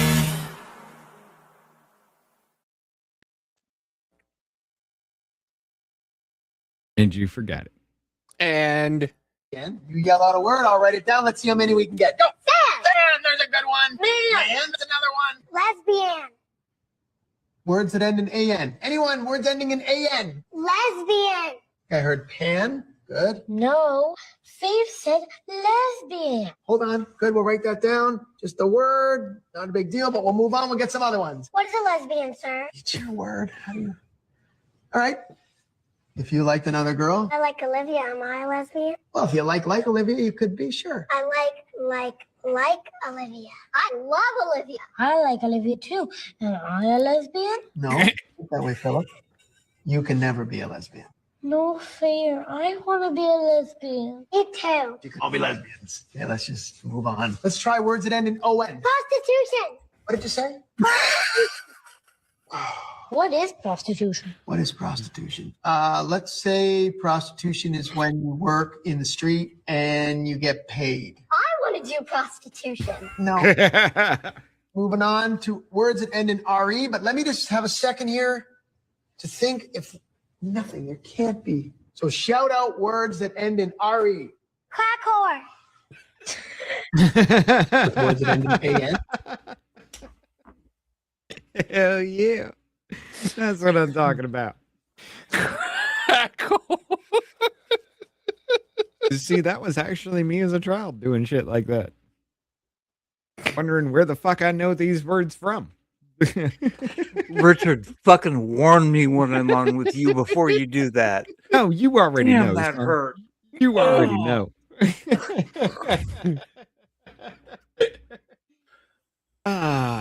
What up, great. Gina?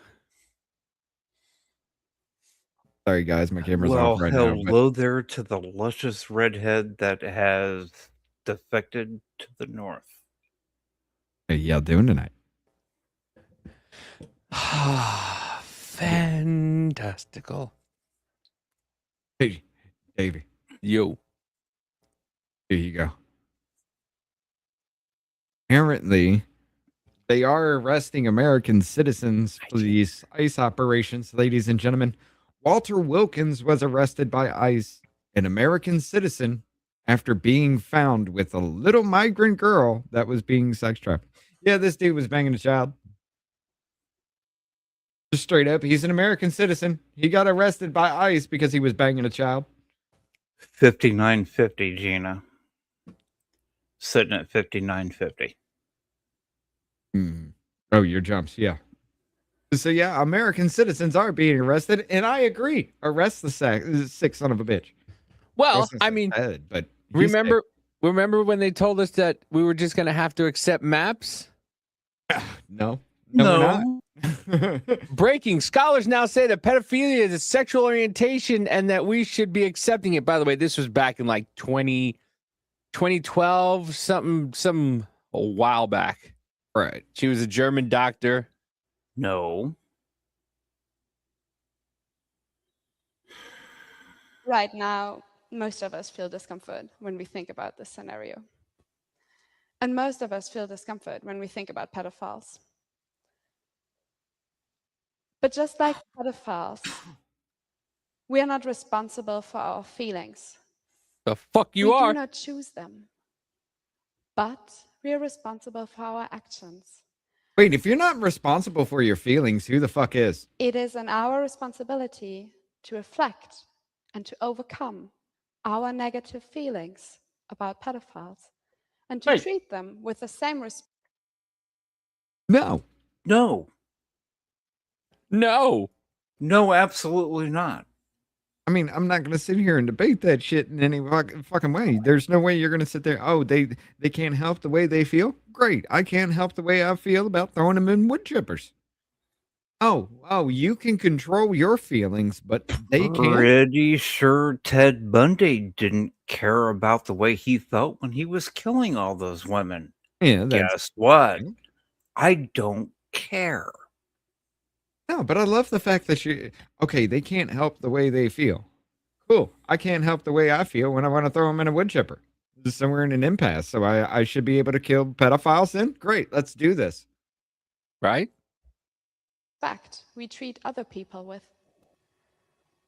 We should accept that pedophiles are people who have not chosen their sexuality and who, unlike most of us, will never be able to live it out freely if they want to lead an upright life.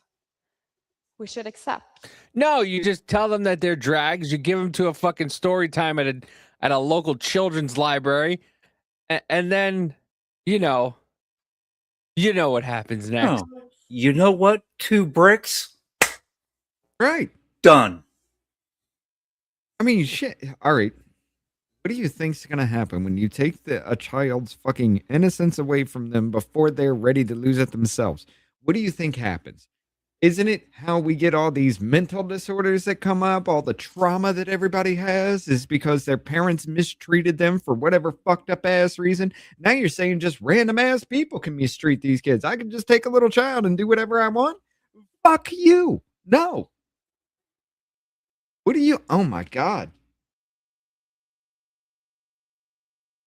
White liberal women. She's are fawning over either him. single, Jennifer, or she's a cut queen. One of the two. Yeah. She likes pay pigs. That pedophilia is a sexual preference, a thought, No. a feeling, and not an act. Yeah, no, not married. Between Empty child sexual finger. abuse and pedophilia. So Jeffrey Epstein is We okay shouldn't then, increase the right? suffering of pedophiles by excluding them, by blaming and mocking. Well, in that case, you can't help murderers either because that's the way they were born. You can't help racists either because that's the way they were born. Yeah, you can't help bigots because that's the way they were born. You can't help transphobes because that's the way they were born.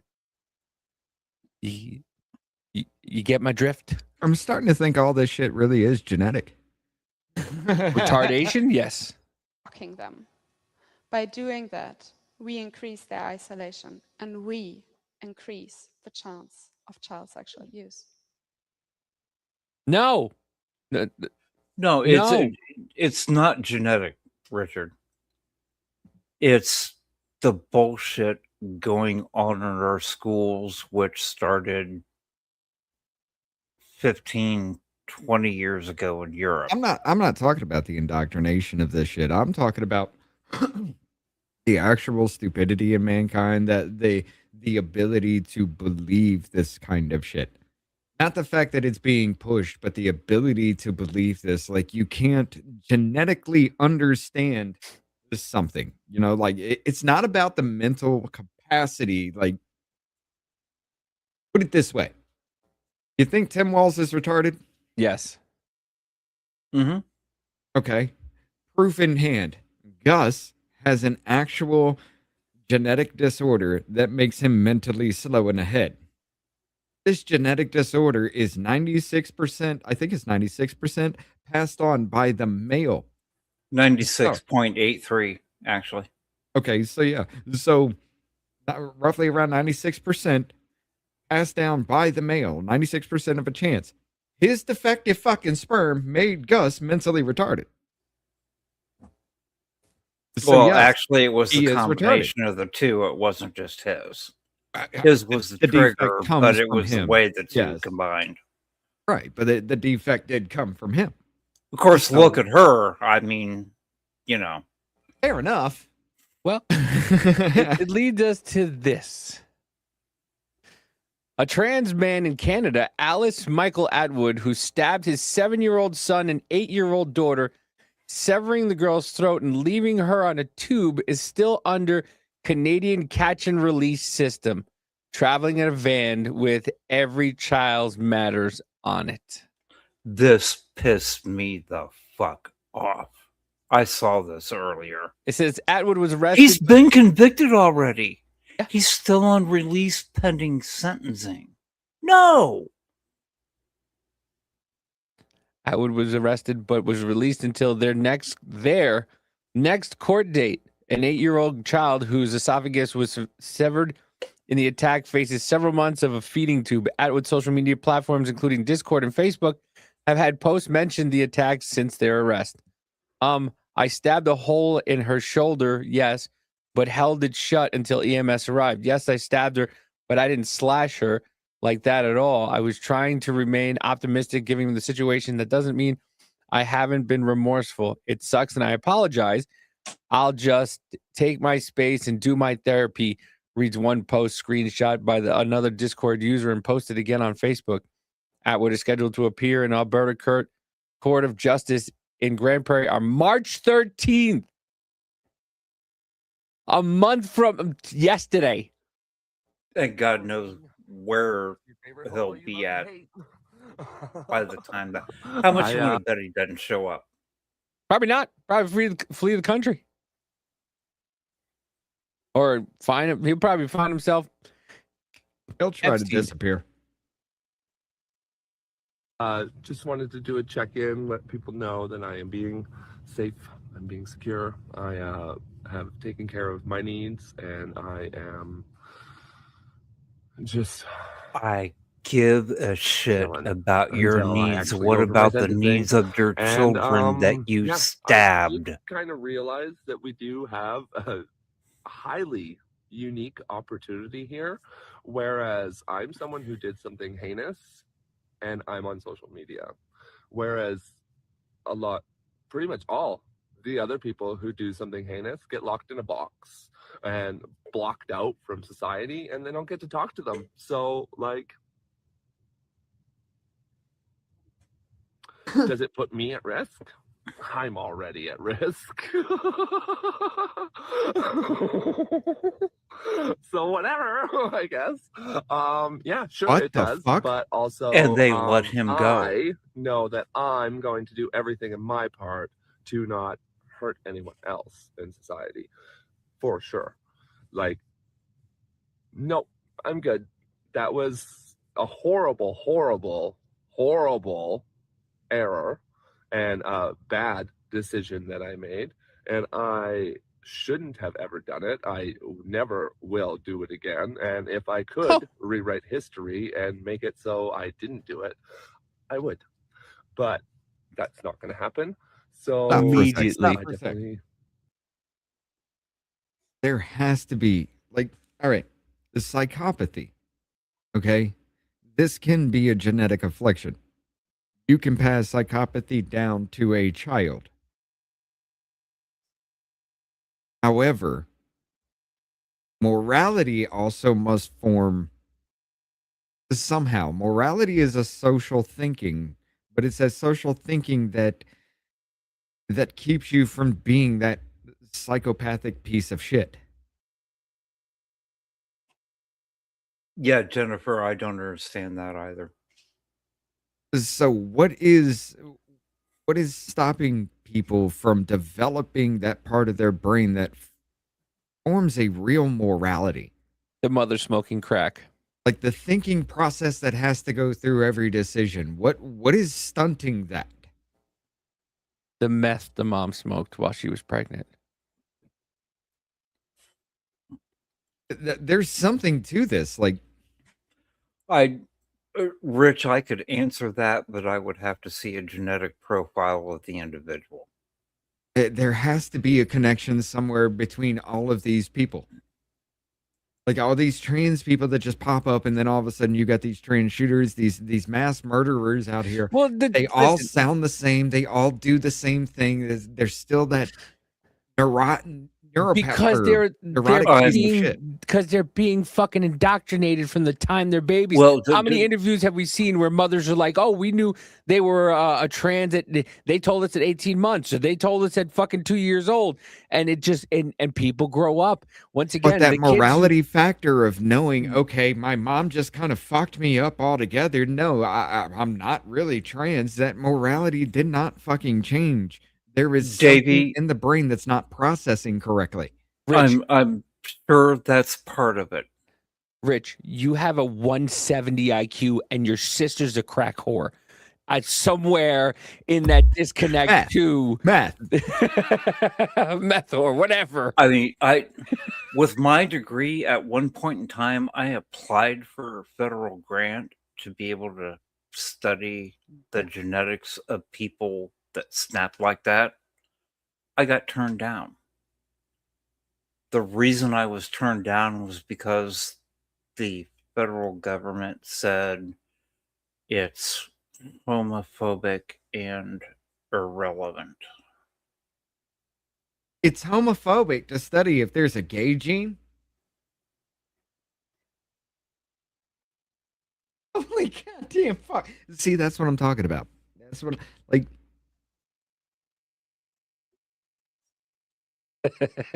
I will say this. I know gay guys, okay? Of course you do. And I think it is kind of genetic because their fathers are a little bit on the effeminate side. I think I don't know if it's genetic, okay? But here's two of the gay guys that I know have actually found out later in life after they realized they were gay that their dad liked to take it in the ass too. So but I think there's a component of being gay because I think that dad continued that line of abuse. Are you saying they got fucked in the butt by the dad? Yes. There's a lot of correlation between there's a large correlation between there's a large correlation between abuse as a child and that sexual abuse. That's not genetics, Davey. That's called grooming. Yes. Yeah, but it's in their DNA. Something has to tell you to do it, and then you do it, and then but Dad, I would believe that. But I think a lot of it has to do with also maybe. I mean, I'd have to see the genetic profile. I spent over 20 years in the Army. I've served with gay people. I've served with black, whites, Asians, Indians, bisexual, lesbian, whatever label you want to put on somebody. All I ever cared about was, could they do their job? Right. And did they have my back when the shit hit the fan? Right. What you do in the privacy of your home, I don't care about. But when you start enforcing that on children who don't have the ability to credibly make a decision, I've got a problem. Right. And at that point, I don't care if it's genetics, if it's morals, if it's society, if it's indoctrination. I don't care what it is. You're fucking up a child. Yes. And that's what I was actually bringing up before. Like, case in point, I brought up my sister, purposely fucking up my niece. She did not treat my nephew the same way, but because, this is the first female in like 3 or 4 generations that was ever born into the family, now we must treat her like a goddess. And that's what happened. And my niece came out fucked up. But yet my nephew is more grounded than even I am. And he had an even more fucked up childhood. I don't know, but I will say this. That is a case of grooming it and the connections born from birth. Again, I pose the question, just because you pop out a child, should you be able to grow it up into whatever the fuck you think it should be? There is an argument for yes, and there is an argument for no, and I don't think there's going to be an impasse in either one. I don't think you're going to find much common ground between either one of those. But there has to be something like, I do want this to actually be studied. If we're going in the area of CRISPR any damn way, we're going to make bag babies. Why the fuck aren't we going to find out if there's a gay gene? Why the fuck aren't we going to find out if something in your genetics is a little bit messed up and you become a psychopathic murderer?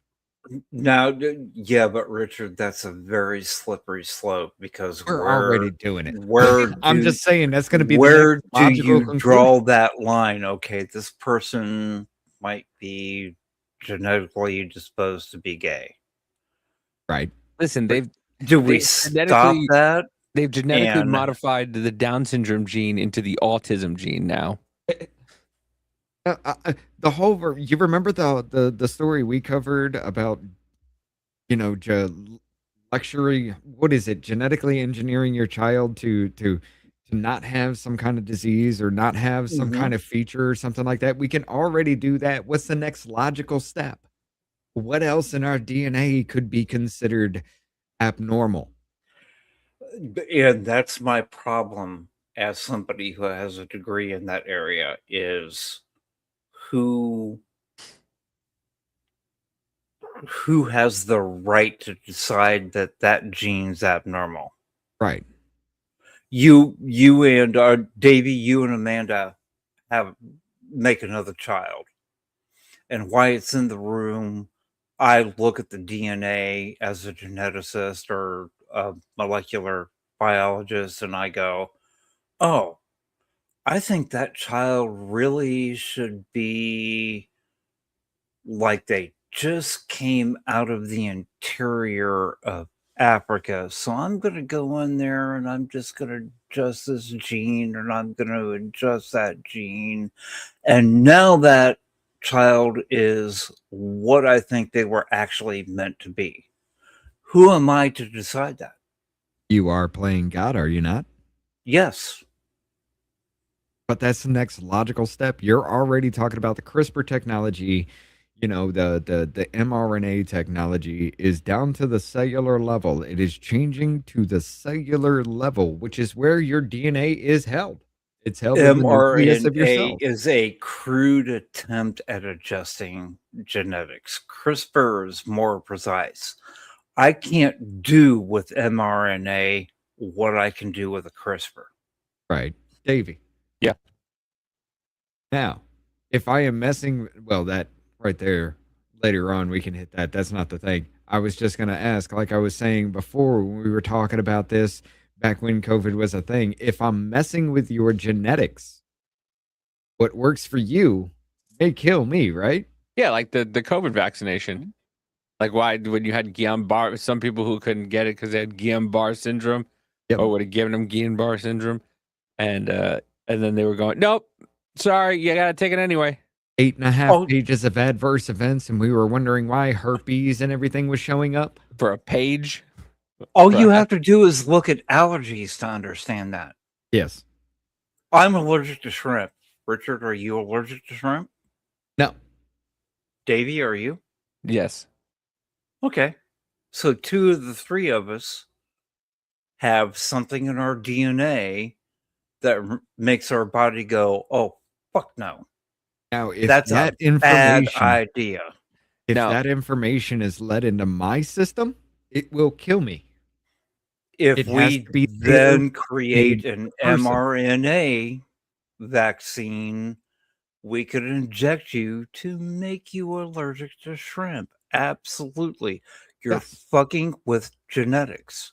Yes, and you wonder why turbo cancer, when everybody started popping up with cancer all over the place. Oh, turbo cancer. I didn't see a sign of it, but 2 years later, you're dead from it. Huh? Like, we're not going to sit here and take that into account, thinking, no, this is something, you're messing around with genetics here, and people are popping up with cancers all over the place. You had people by physically the fit, way, 100% okay motherfuckers were dropping dead on our fields and shit like that, just flat out.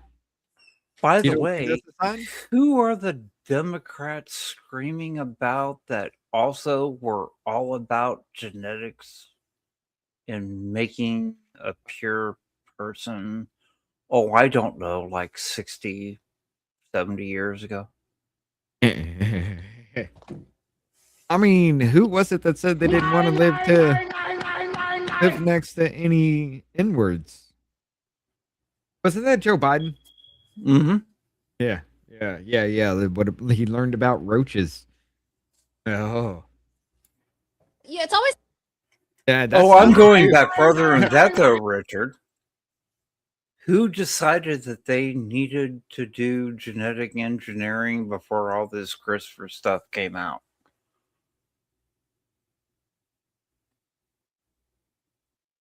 I don't know. Really? I don't know.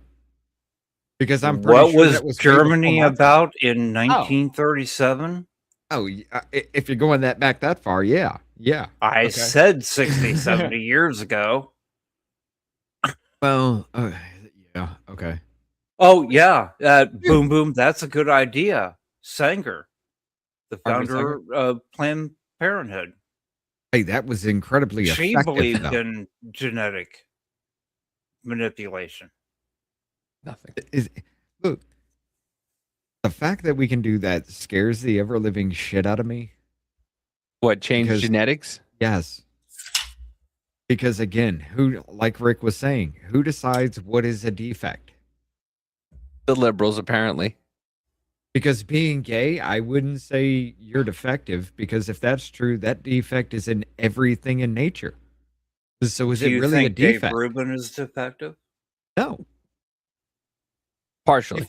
If you're Down syndrome, I don't. maybe, I yeah, don't you do think have he's an even extra partially chromosome. defective. He's in love with a guy. Right. Okay. More power to him. He makes more common sense than. Yes, it changes nothing if you're Down syndrome, just because you have an extra chromosome.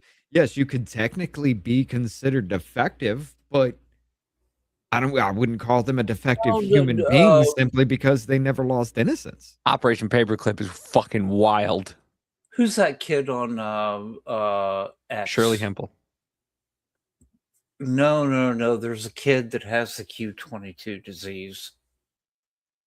There are some things I like follow him on X. Technically, genetic cancers, breast cancers, colon cancers, things like that. Yeah, we can get rid of. We is all he would say that's commonly genetically bad. a defect? Yeah, he is. Because a particular genetic syndrome mimics Down syndrome. But he's a great kid. Anybody autistic? I don't want him to go away. No. If you erased autism from the human damn race, we would never be able to hyper focus on something. You wouldn't have the figure shit out. Marines. Well, the Marines are different. Step 1 of the Marine Corps training manual: give haircut. Step 2: suck half brains out of head. But why do you have to suck brains out? Why do you have to give haircut? Because you want them to learn to eat crayons, and they can't do that with a full brain. It was just something that just kind of struck me, and we went way the fuck off course here. But I was thinking about that not too long ago, just like a week or two ago. I was like, damn, we got bag babies and shit like that. CRISPR technology that's already been released. We can genetically. I'm pretty sure we've cloned, even though there's been nothing that would that would actually back that up, concrete, any kind of real evidence or proof or anything that we have actually done that to a human being. But we can edit your genes. Why the fuck would you not be able to copy them if you can edit them? I can't download a Well, porno you in can. fucking in 12 minutes sometimes because I have no service. Yet they can change the genetics of a child in a stomach. No, before the stomach is even done, dude. Design our fucking baby. You The design answer the fucking is, genetics before Richard, they the even answer combine. is you can copy them. I'm just Once saying. you learn to manipulate genes through CRISPR, you can absolutely. We did it. God, when did that damn sheep happened in England or Ireland, wherever it was? We've That cloned was multiple like in other sheep, the mid-late 90s, something like that. The cloning, you absolutely can do that. Maybe that's why everybody's so defective in Congress and everything. They're like literally like deformed. It's because this was the first generation of clone bag babies coming out. And they're Oh in our no, that's government not what now. they're working for. And I'm going to go full conspiracy theory here now. Gina, pay attention. Add this one. This is why they want to develop this technology. So the elites can clone a body. Oh, they didn't want him talking. Consciousness. Really? In the middle of what I was saying. I said that they didn't want you talking, so they took you out. What they want to do is be able to clone an exact replica body when the technology is available to transfer your consciousness into that new body. And you can live forever as an elite. Yes. I gotta pee. I'll be right back. But I think they're gonna start with like the movie The Island, where they're gonna clone you and then take your body parts as rich people need them. Oh, it happened even before that movie. Really? There was a movie with Muriel Hemingway. Oh, it was back in the late 80s, early 90s. God, I can't think of. That's what Adrenochrome was name about. Was where this college super smart professor was trying to clone his dead wife. Is that Lawnmower Man? Something like that? No. I think it was Muriel Hemingway that was in the movie.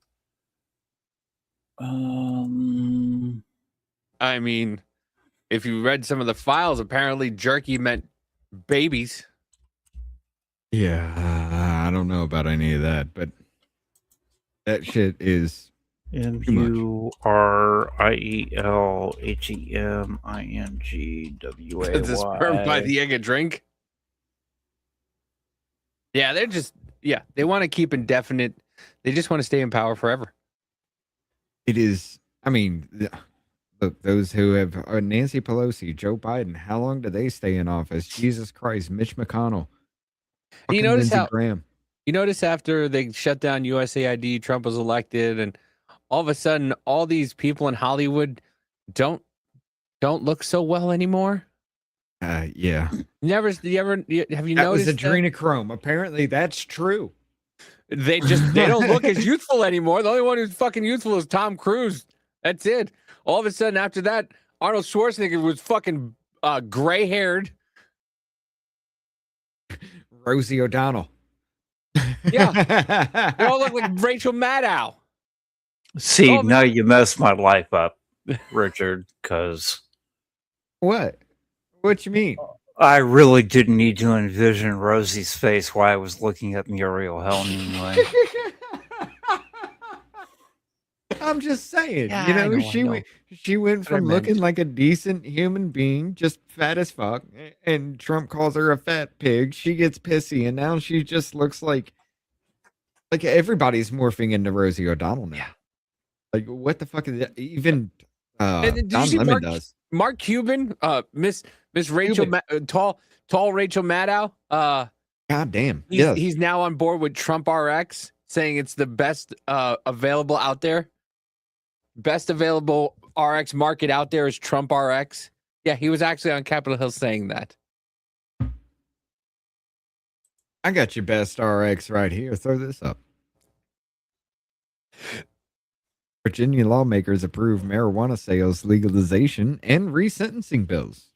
Virginia lawmakers have approved a bill to legalize marijuana sales, as well as separate legislation to provide a pathway for resentencing of past cannabis criminal convictions. All right. But first off, I want to preface it by saying this. You can smoke weed recreationally. Do whatever you want, as much as you want. But you can't have a gun, and you have to pay a tax to walk your dog. This is now Virginia. On Wednesday, the Assembly Appropriations Committee passed the marijuana sales legislation from Rick. What? No, Jeno says Creator is the name of the movie. Yes, I was waiting for Rich to get done to say that.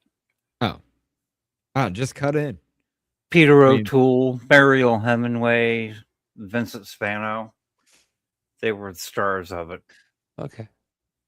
But it passes with a 16-6 vote. This comes about a week after a similar measure advanced through the Senate panel. Transportation and Public Safety Committee has advanced the legislation by a 5-2 vote. HB largely aligns with the recommendations released last month. Since legalizing cannabis possession and home cultivation in 2021, Virginia lawmakers have worked to establish a commercial marijuana market, only to have those efforts consistently stalled under Glenn Youngkin, who twice vetoed measures to enact that it were sent to the desk. Who twice vetoed measures to enact it that were sent to the desk by the legislator. Okay. Words, I'm fucking them all up. Under the measure as approved, yeah, there is a squeaky going on. That wasn't me. Okay. Under the measure as approved, adult use cannabis sales could begin on November 1st, the shorter timeline compared to the Senate companion, which calls for sales to start on January 1st of 2027. Okay. So they will be actually probably passing this very, very soon. Look at the tax. Go to the tax revenues. No, go down. Right there. You missed it. It's right. Keep going. It's a bullet point. Go up. Oh, I was going to hit the bullet points then. Hold on. Okay. It says, here are the key details of the Virginia House marijuana sales legalization. Adults would be able to purchase up to 2.5 ounces of marijuana in a single transaction, or up to an equivalent amount of other cannabis products as determined by regulators. Okay, so the regulators go, oh no, 2.5 isn't enough. We need to make it 5? No. A single transaction, Rick. I buy 2.5 ounces, you buy 2.5 ounces, Davey buys 2.5 ounces. Together we have what, 7.5 ounces? Rich, read it again. Adults would be able to purchase up to 2.5 ounces of marijuana in a single transaction. Or up to an equivalent amount of other... Right, like cookies, drinks, things like that. Determined by regulators. Yeah. So if the regulator went, yeah, we don't think 2.5 is enough, it should really be 5. I mean, you could change it up at will, yes. But what I'm saying is each one of us, hey, we're having a party, right? But we can only buy... talking about two different... You guys are doing this. You're missing each other's points. Yes, I understand. No, I understand Richard's point. 4 of us could walk into that shop and each of us buy 2.5 ounces. Exactly. What I'm saying is, okay, the regulators look at it and go, oh, no, I think 2.5 is too low. I think it should be 5. Then 4 of us can walk in and buy 20 ounces. Yes. It's a lot of marijuana. Yes. It's huge. But it's in a single transaction, which means a couple of days later, I can come back and do it again. The next day, or go to a different shop and buy the same amount. Or leave The and come same back and buy shop- the same amount. Yeah, the It's same per shop a transaction. few hours later. Next, Spuds with the dono. Parts the clown horror was before the island. Same premise, but was an earlier story. the Parts, Clonosaur. the cloud. Well, yeah, Thaz, but do you really believe any blue state that passes this is going to go the other way and say less than 2.5? What I'm getting at, what's the problem? The problem is it does nothing. There is no regulation in this because his point and my point are both they're opposite ends of the same damn point. Who's to stop that shit? What's it gonna do? Okay, you can just increase it as it goes. What is the fucking point of having a limit of 2.5 ounces at any point in time? Just to It's gotta put something be in there. something. Yeah, you gotta have something to get it going, but eventually that's gonna go away. I mean, look at Colorado. Mm-hmm. The Virginia Cannabis Control And not Authority only would that, oversee hold on one license. second. Not only that, you can't also have somebody just walk in and buy the entire fucking store either. Right. They got to put some regulation on it because it can't. Then you'll have it'll be even worse because then you'll have fights in front of the store of people just going in and just fucking buying shit ton of them. So they have to put a limit on so everybody can get some. I buy out the store and I'm the only one open with product at any point in time, so I can make whatever market I want to, right? I buy low, sell high. Cordino says it's $4.50 an That's ounce. drug Nobody has fucking that kind of dealing money. 101, isn't it? Actually, no, it's not. In the states that have legalized it. Before Jer- I moved down here to Tennessee, I lived in Michigan and they legalized it there. And I could get a half an ounce for $32 Right. if I went to a dispensary. I wish I could have that too, because holy shit. Right now it's like 70 at my place.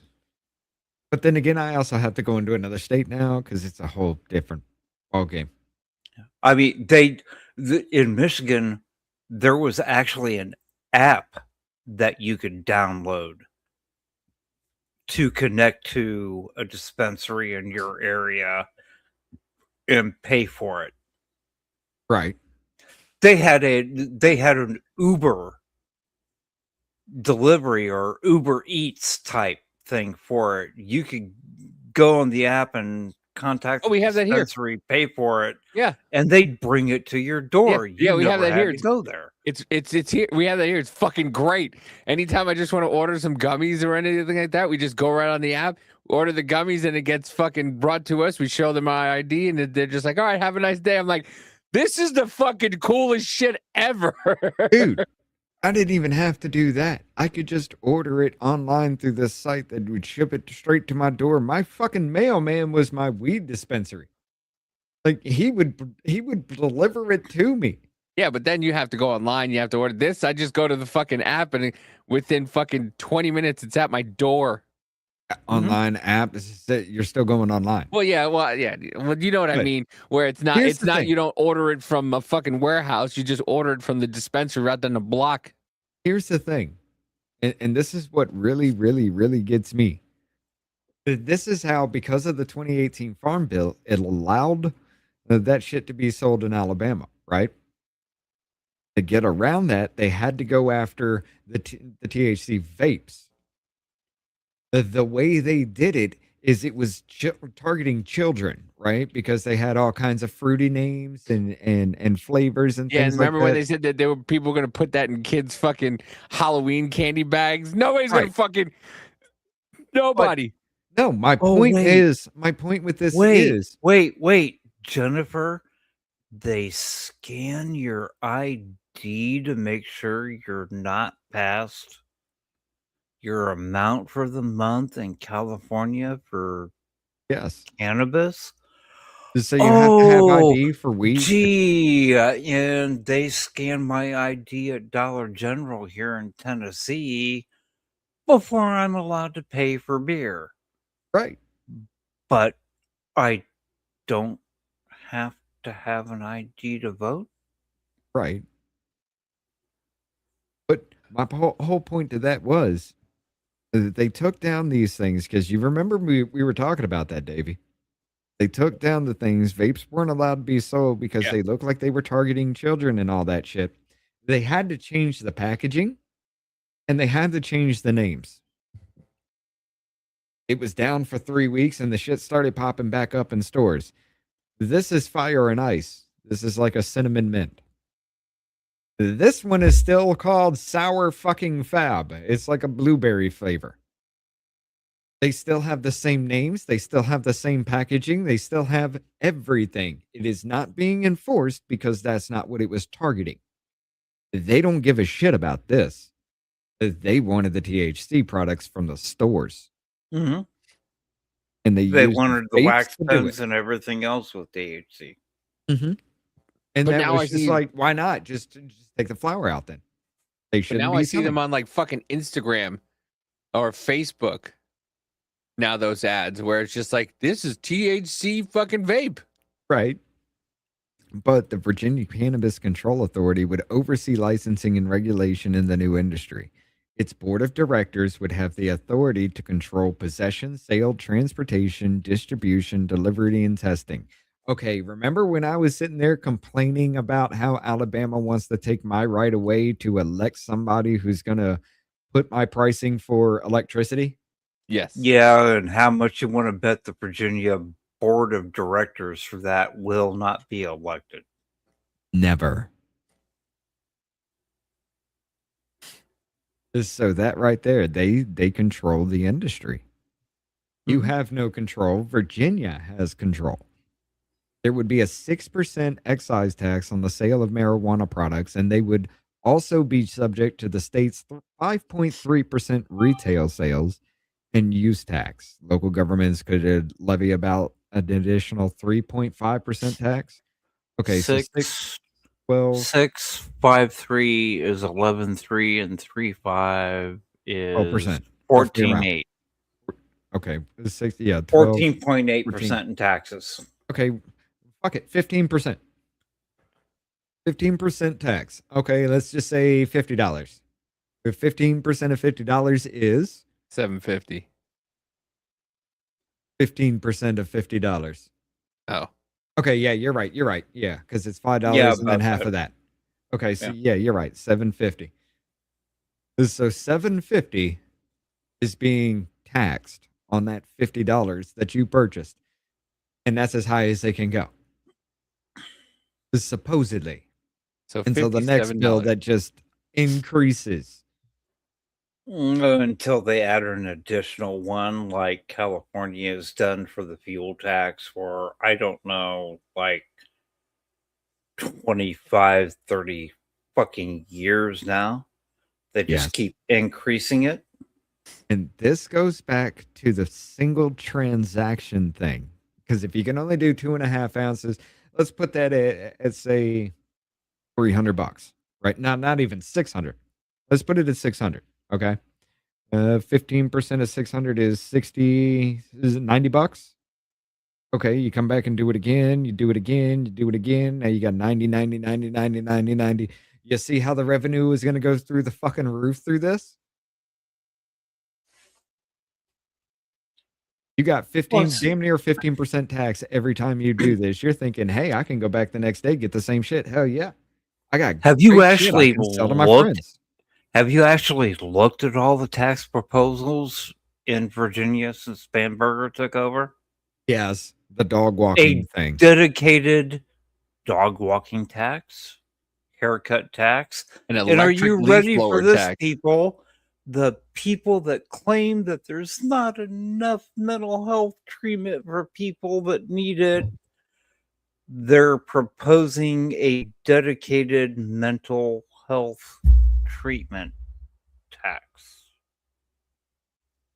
Yeah, they created You have to it, and pay now they're extra taxing to you. get mental health treatment in They Virginia. created the if they mental pass health problem, and they're going to tax you for having the problem they created. Mhm. But yeah, tax revenue would be split between the cost of administering and enforcing the state's marijuana system, a new cannabis equity reinvestment fund, whatever the fuck that means, pre-kindergarten programs, use disorder prevention, and treatment programs and public health programs such as awareness campaigns. Okay, so you're treating it like you would tobacco, basically. Yep. See what I was saying, Davey? Yeah. You regulate it like you would tobacco. You enforce it like you do alcohol, and it would be the perfect substitute. That's what I Now, was telling y'all back in the day. do you want to know what's screwed up about all the tobacco regulations and all the Surgeon General warnings and all this shit? Do you know what causes cancer from cigarettes? The chemicals they put in there. The chemicals they put in the paper to make them not catch fire and burn your house down. Yep. Yep. A cigarette is not deadly if you just smoke tobacco through it all. Now, see, here's the thing. You got like hemp papers. If you and everything smoke like a that would be pipe better. and you buy a pouch of tobacco and you put tobacco in the pipe and you light it and you take a couple of puffs and you set the pipe down, what happens? Nothing. It goes out. Oh, yeah. Well, yeah, that. If you light a cigarette and put it in an ashtray, it may or may not go out after a certain period of time, depending on who makes it. Well, that's also dependent on another situation here. Like right here, Davey, put me full screen. Oh.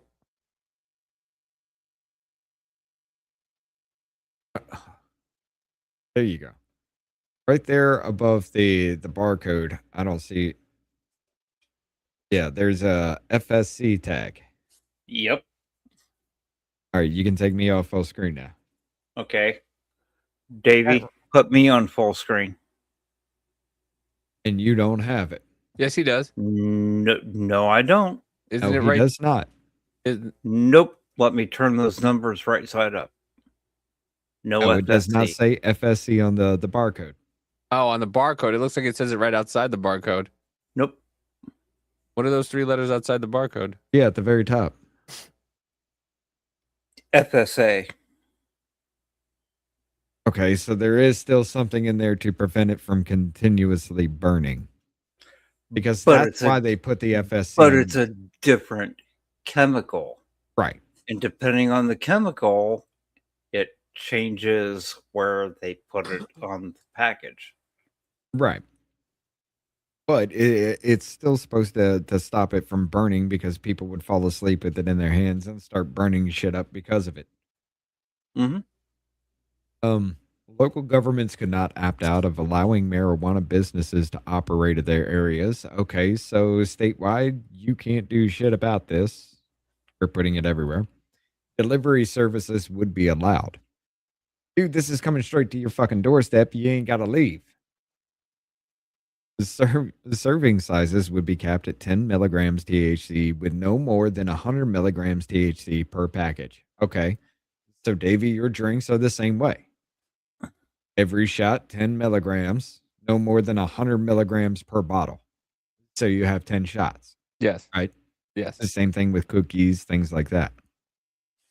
Existing medical cannabis operators could enter the adult use market if they pay a $5 million licensing conversion fee. Whoa. Wait a minute. 5 million to change a letter on your license? Yep. No. For who you're allowed to sell to? Well, yes. But here's the thing. You are medical cannabis. You are a medical dispensary. You have to follow medical rules that they set up. Now you have to pay $5 million to turn yourself from a medical dispensary that follows strict regulations to a storefront.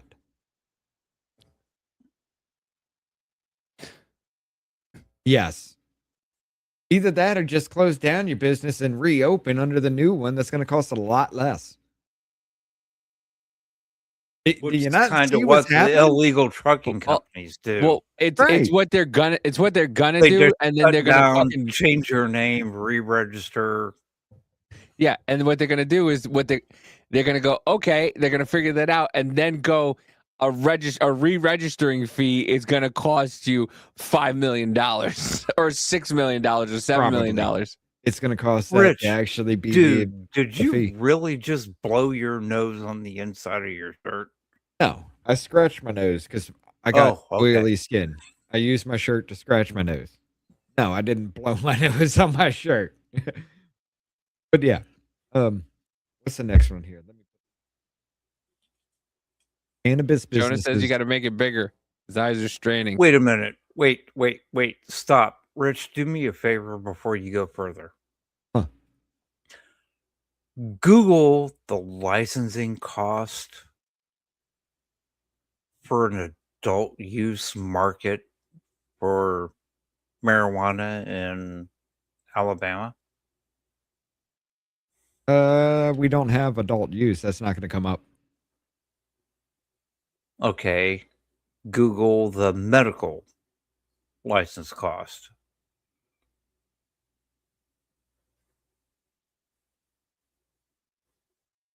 License cost of Alabama.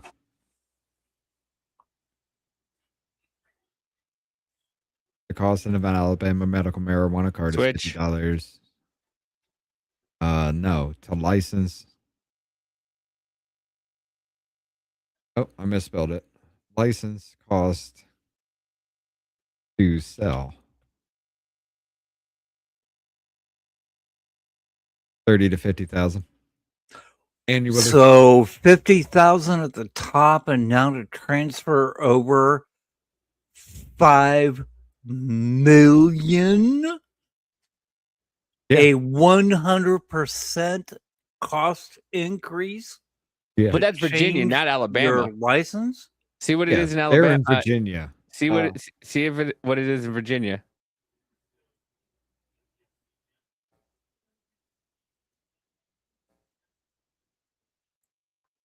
Non-refundable application of 10,000, initial permit of 60,000, annual renewal of 10,000. So $70,000.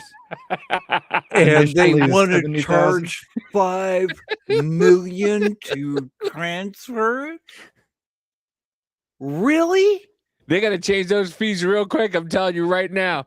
Right, the first person to go, hey, Are you out of your mind? Yes. They are putting in a leaf blower, an electric leaf blower tax. Do you think they're sane? I know. No. While adult use cannabis is legal in Virginia, no recreational dispensaries are currently licensed or operating, and the legal retail market remains pending legislative action. So they're going to charge 5 million a piece. As soon as I'm pretty sure they have applications already fucking ready to go for this shit too. Sure, they have hundreds, if not thousands, of applications. You're going to see oh my God, the medical cannabis industry in Virginia has dropped. Yeah, because they're picking recreational up. It's 70,000 to apply instead of 5 million to convert. Holy shit. So I bet you they already have people in the waits to sell their business to, so they don't have to, and keep it in the family and then reapply for it. You don't even have to do that. Change the nature of the business and the filing after it's sold, create a new LCC and name, and you ain't even got to do that. Just go ahead and close the business, sell it out. Well, yeah, you would have to sell it out to a family member or something like that. Somebody you're close to that would open the business up. That you trust. Because you wouldn't be able to sell it to yourself. No. Yeah. Don't sell the business. File to go out of business, sell the property to a family member, then they create a new business that was not medical and open up in the same location. Right. Oh shit, that is a good point. That is a good point. Being government and medical all at the same time like that, yeah, there would have to be massive amounts of fees for that.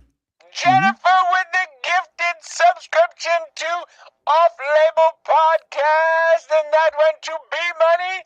Welcome to the Red Rash, B Money. Rub some dirt on it and only fucking itches for a little while. Okay, so cannabis businesses would have to establish labor peace agreements with workers. Okay, so this is unionized now. Wait, what? Labor peace agreements? I don't even know what the fuck that means, but pretty much I don't know what the hell that is either. Unionized. The market is unionized. It has to be unionized. Labor peace agreements with the workers. The workers must agree to, hey, we're okay with the conditions here. We're okay with this. We need this. We need that. It is a labor union. Okay, so give us a 2-week vacation, declare bankruptcy, sell the property. Grandma now owns it, relicense, and we'll come back to work for the new company. Right. Right. A legislative commission would be directed to study adding on-site consumption licenses and micro businesses. Oh, wait. Yeah. Sorry. Where is it? On-site consumption license and micro businesses event permits that would allow licenses to conduct sales at venues like farmers markets or pop-up locations. So they're going to make bars marijuana dens because you can get a license to sell alcohol and marijuana too. You could sell these. Yes, that is. But you point can right use there. it on site instead of going home. That is. Yes. That You is- can walk in, buy it, smoke it. Yes, that is the point. Think about it. Pop-up locations. So- You got like Bonnaroo, all your festivals, anything like that. You got something that Oh, the yeah, city puts on. Bonnaroo. Yeah, you can buy I that may there. or may not have ever been there. I will not Pop-up confirm or locations. deny. Your taco trucks. Mhm. Pop-up locations. Your taco trucks could sell these things now. Anybody and everybody can do it. As long as you have a business license and you buy the license to sell these, which is $70,000, $10,000, $70,000 initially, $10,000 after, every year. Holy shit, dude! And the only thing that goes through and regulates this is the board of directors for the control authority. That Which you are do not not elected. actually put it. Yeah.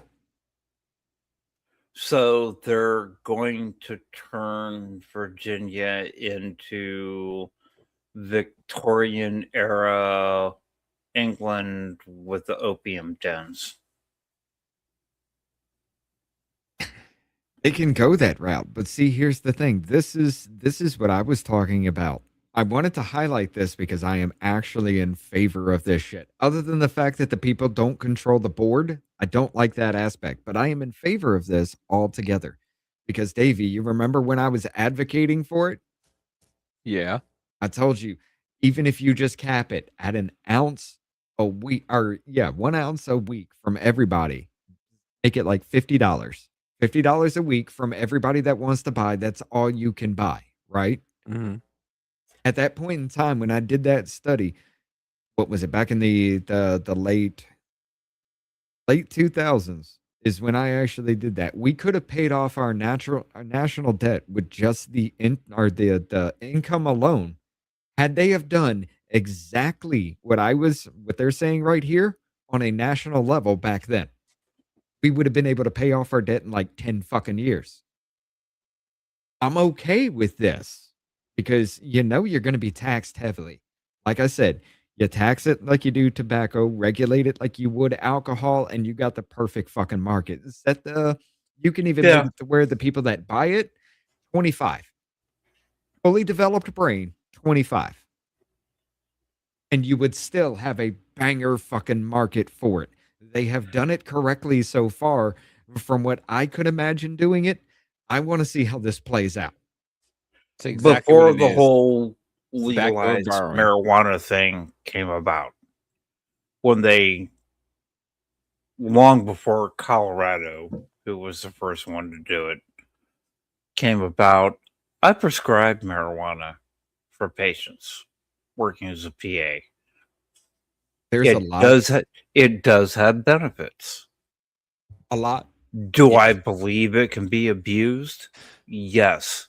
Just like alcohol, just like anything else. It's less But dangerous to abuse that than alcohol doesn't is, though. mean that I mean, it's not like fentanyl, which will kill you instantly, or crack where you use it one time and You're addicted. instantly addicted. To some people, It it has doesn't happen its to everybody, but uses. It's personal responsibility. Do I use it in a manner where I control it, or do I let it take over my life? I have a moral question for you, Rick. Would you put more of a... Would you be more willing to forgive an alcoholic, or would you be more willing to forgive a meth addict?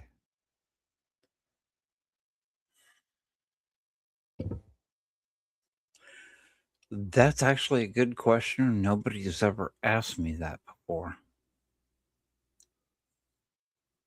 You can As a take professional, screen down, as a professional, I would not differentiate between the two. Why? Morally, I'd be more apt to forgive an alcoholic than a meth addict, because you can't go down to the 7-Eleven and buy meth. Well, let me rephrase that. In most areas, you Hey, you can't got go down to the tri-counties, yeah. 7-Eleven and buy meth. Yeah. Well, they were giving out Alcohol's been free... around for a while. Meth has been around for what, like Right. 26, 27 years, something like that. An alcoholic it's more readily available for an alcoholic. A fucking meth addict has to go through multiple steps through at least an hour long process, getting there, getting it, getting back to a safe location, and getting prepared to use whatever substance. This is a Well, premeditated action. The first time, I would agree with you. If you make somebody a meth addict, you give them a little taste, and then It's not you only... got to look at them and go, okay, well, are they undercover? Is this somebody I got to worry about? Are they actually hooked? Now you're getting And into the go mind of the through that seller. quote I'm not... unquote background check, and then you start selling to them. And I'm not talking about the it seller's depends. aspect. I'm just talking about the ease of access from it kind Oh, of the ease of situation. access absolutely is. Yeah, I can go right down the corner and grab as much beer as I want to. There's no I can buy the store out if I want to. But for me to Have get... you ever been convicted of a DUI? No. Okay. In Ohio, at least, there's, when they give you your driver's license, there's different colored backgrounds, or at least it used to be this way. I haven't been there for a while. My family owns a bar in Ohio. My sister does. Adam Chester, my nuts. Hold on, Rick. Adam Chester, my nuts. You may be ADHD. Yes. Because that is legalized meth. Okay. Here's the thing. It is easy to find out if you are ADHD or not. Because if you take those things like, what's that pill my nephew takes? Adderall. My nephew takes like 25 milligram extended release Adderall. I took one time and it gave me ADD. ADHD. It gave me that shit. So I know I don't have it. because it mellows his ass the fuck out. I perked up and I was through the fucking roof, like trying. I couldn't focus on a damn thing. And apparently I figured out, after the fact, after I came down off that and I could function, I started looking it up. And apparently that's one of the things. It is legalized meth. So those with ADHD, they take meth and they calm the fuck down. Yeah, back in the day when I used to do cocaine, I was quiet and in the corner and relaxed. Whereas me, I'd probably be bouncing off the fucking walls. I don't know. I've never put cocaine in my body. I was cool as a cucumber, just sitting in the corner. I bowled a 200 for the first time on cocaine. I was having nosebleeds when I was in the Army, and I talked to the ENT doctor, and he went, go get your medical records and come to the clinic. And I had a crack in the mucus of my nose over here. And he went, oh, I see what it is. And he took a silver nitrate stick and he touched it and it pissed it off. And now my nostril is red Niagara Falls. And he grabbed the suction and stuck it up my nose and went, hold that.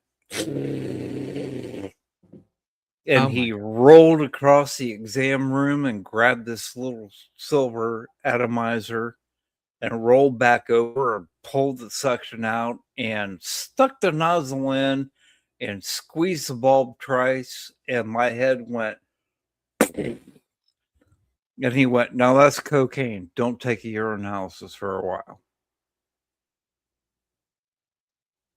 I could not drive home. Hold on. Because you had what? Cocaine. That's what they use. That's what no. Because you had what? They put cocaine in your nose? A nosebleed. That's what they use to numb up your nose. Yeah. In the ENT doctor, surgery.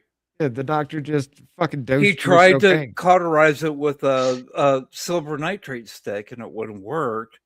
So he numbed my nose up and used an electrical one.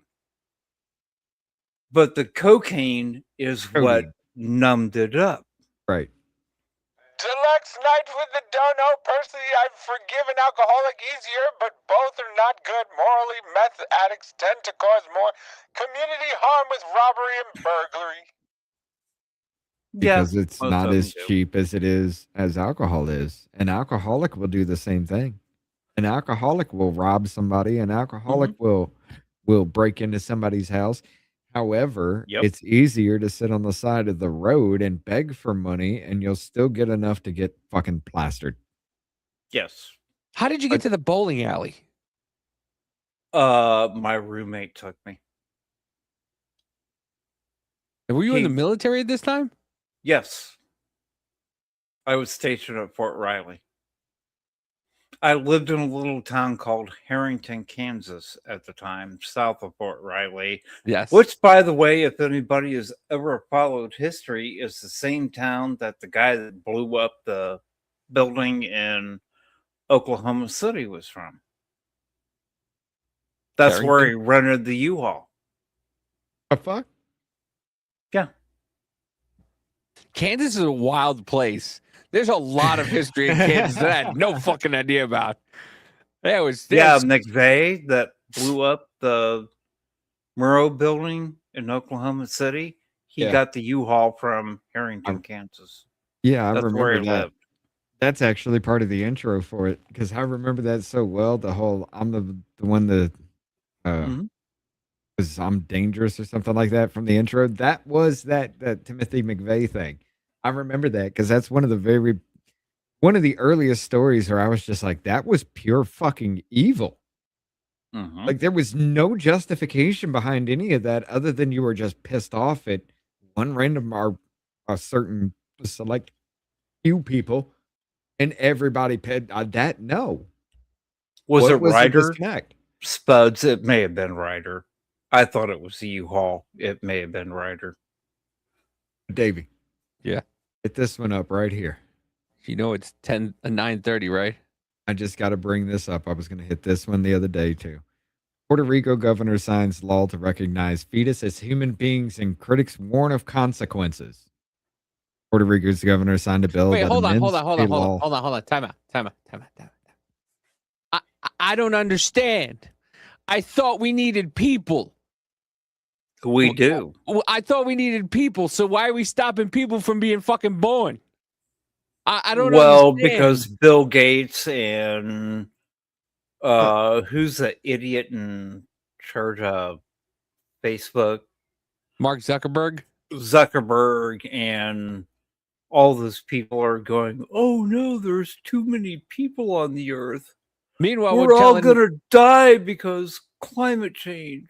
Meanwhile, we're motivating Muslims to do it in fucking Michigan or Minnesota, where the Muslim mayor of Minneapolis, I guess it is paying families an extra $4,000 tax credit for Muslim families. Well, it's for all. He says it's for all the families, but for all the families to have more kids. Yeah, how much liberal you bitches ain't want having to any bet more. the non-Muslim ones get denied? I've been thinking about this. And it all goes back to you will own nothing and be happy. It is much harder for the government to take your land from you than it is to have other people come in here, don't know how to get land, don't know the system and everything, and you just age the fuck out. When you age the fuck out, the government can buy that property. Therefore, the illegal never gets a chance. They become citizens, however the process wants to be, but they'll never have that chance because they have to build up that wealth enough to buy that house that you sold off. Yep. And if you just age out, hold up, you die, the house isn't going to anybody per the law. Okay, the government gets it. Goes back to New York. Yeah. Where nobody's allowed to own land. Because if you don't do it that way, you got to explain how you burned down California, and then the government buys up the land. Because California officials lie because they have a supermajority. Yeah, but you also have that backlash from the public knowing you guys did that shit. Eventually, people will get pissed off because you came after their land. No, they won't. People will get pissed off, but they California won't. They won't lose elections. It wouldn't be because about it's all election. the I'm big sorry, blue hold up. cities that have control of it. It Look at wouldn't the be new about map. elections if you started coming for people's Look fucking at land. the new map. The Rick. northern quarter of California was red, and then Gavin Newsom pushed that damn reaction to Texas referendum through, and the entire north of California under the new map is now blue. I understand. But what I am saying is if you have the government coming for land, it would not be about elections at that point in time. Eventually, yes, the big cities, y'all are going to suffer. They're going to take your shit. But when you start moving out into the countryside, when you start going for people who actually paid premium fucking money to move away from you motherfuckers just to take your land because they think you can, yeah, that's not going to be people just sitting around. No, they're going to fight, and they're going to get a liberal judge, and they're going to So, lose. what's going to happen? They're not going to fight through the court system. I'm sorry, the government's trying to seize my property. That is my right to have that. We all know that. We all understand that. We've grown up around that. So, yes, there would be a fight that could, up to and including, involve bullets. What's the easiest way? You die out, and the illegals can't have it. Worst decision the U.S. Supreme Court ever made, and for the life of me, I can't remember what year it was now, was when they upheld a local government's right to eminent domain. Right. Just like they're doing in New York City now. Mm-hmm. If you don't keep up your property, we're not going to allow you to do it. You cannot make enough money to keep up the property, but if you don't keep it up, we're going to take it from you. Okay. But we're also not going to issue you the permits right to keep up the property, but you're not keeping up the property, so now we own it. Right. It's another. Eventually, that would snowball enough. You couldn't explain enough away. Big cities, yes, again, they'll take it in the ass, but once you go past the big cities, nobody's going to stand for that shit. They don't care, Richard. As long as they get enough liberal judges in at the level they need to win the lawsuits, we're talking the about judges are going to give them. We're want. talking about past judges at this point. You are stopping at the law, like the end all be all is the law. We've already moved past that as a society. The law isn't the law anymore. Exactly. These judges are not enforcing the law. They're And then what comes after that? enforcing their feelings. And what comes after Anarchy. that? Exactly. Which is what they want. Which is going to be, that's what I'm getting at, which is the thing that's going to happen because we already know the law system's fucked. Once you start moving out into the farmers that have the ability to have guns, once you start coming at them saying, I'm taking your land just because, yeah, you don't think they're going to use them? Oh, eventually they will. Yes, the big cities will suffer. They will take everything, and it will be government owned, whether it be city government, state government, federal government. It will all be government owned. The easiest way, so there would be no problem, would to be age you the fuck out. Bring a whole new generation of motherfuckers in. Age you the fuck out. They never have an opportunity to buy land. So when your land comes up for sale, they can buy it. Nobody else can. Age out the American population that knows their fucking rights and install an entirely new America. Yes, she did, Spuds. You're right. And that goes along with Day the O'Connor was one of the most brilliant justices we ever had. That goes back to the whole Agenda 2030 thing. You'll own nothing and you'll be happy because they age you the fuck out. There's going to be a whole new generation of what you consider Americans that aren't even that because they never understood what they had in the first place.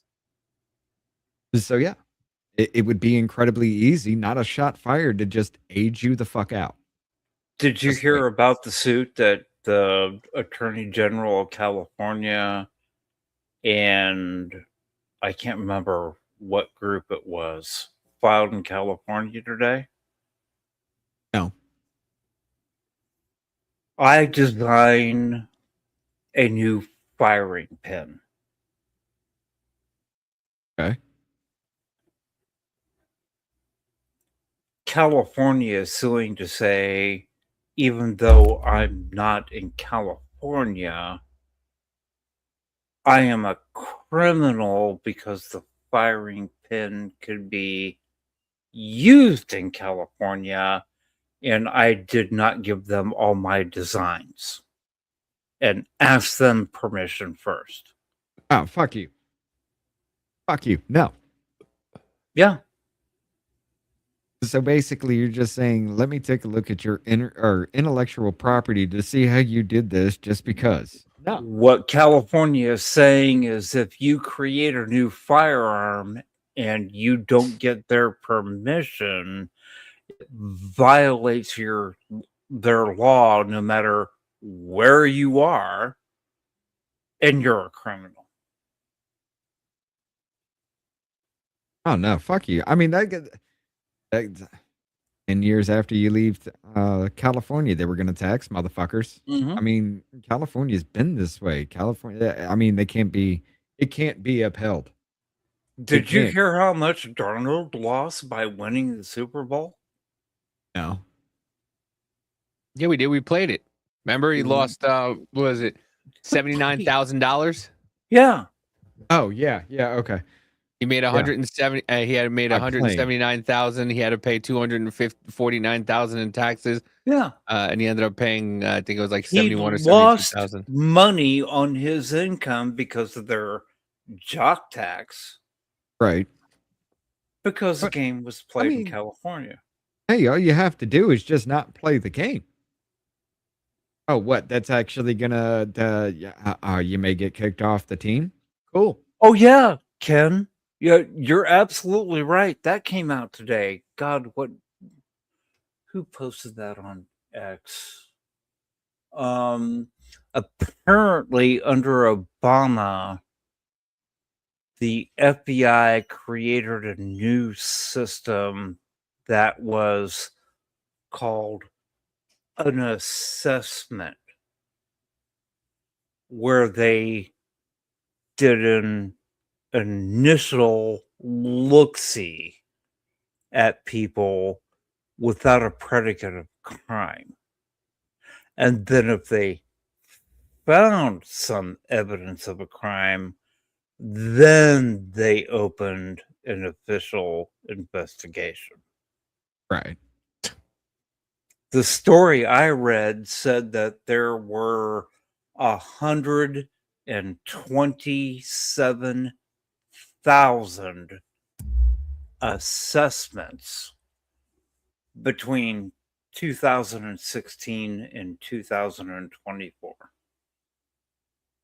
Right. No predicate, no crime.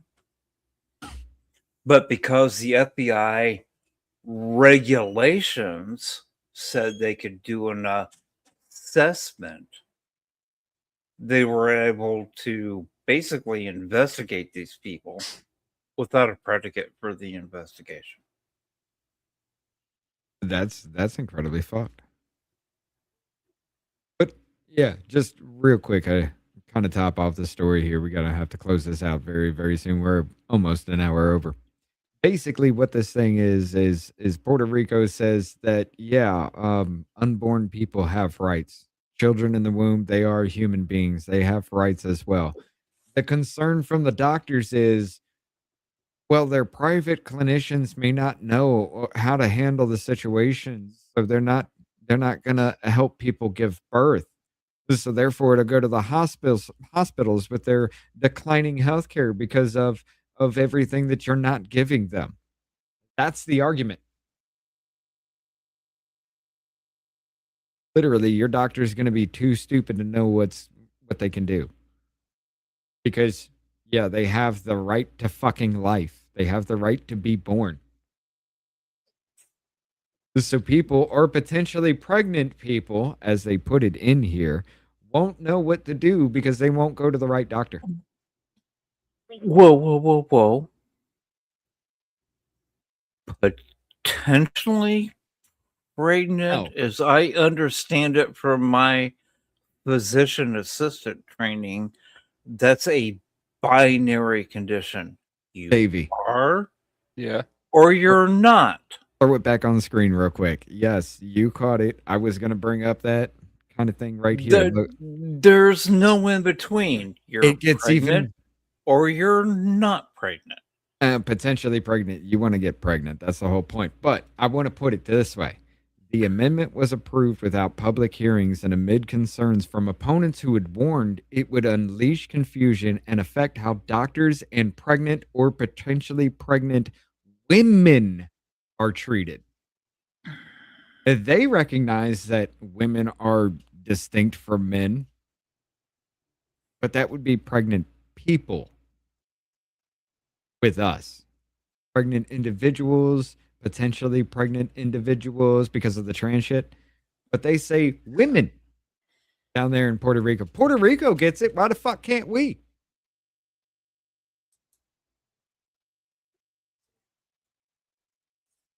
Because Puerto Rico is a very religious country.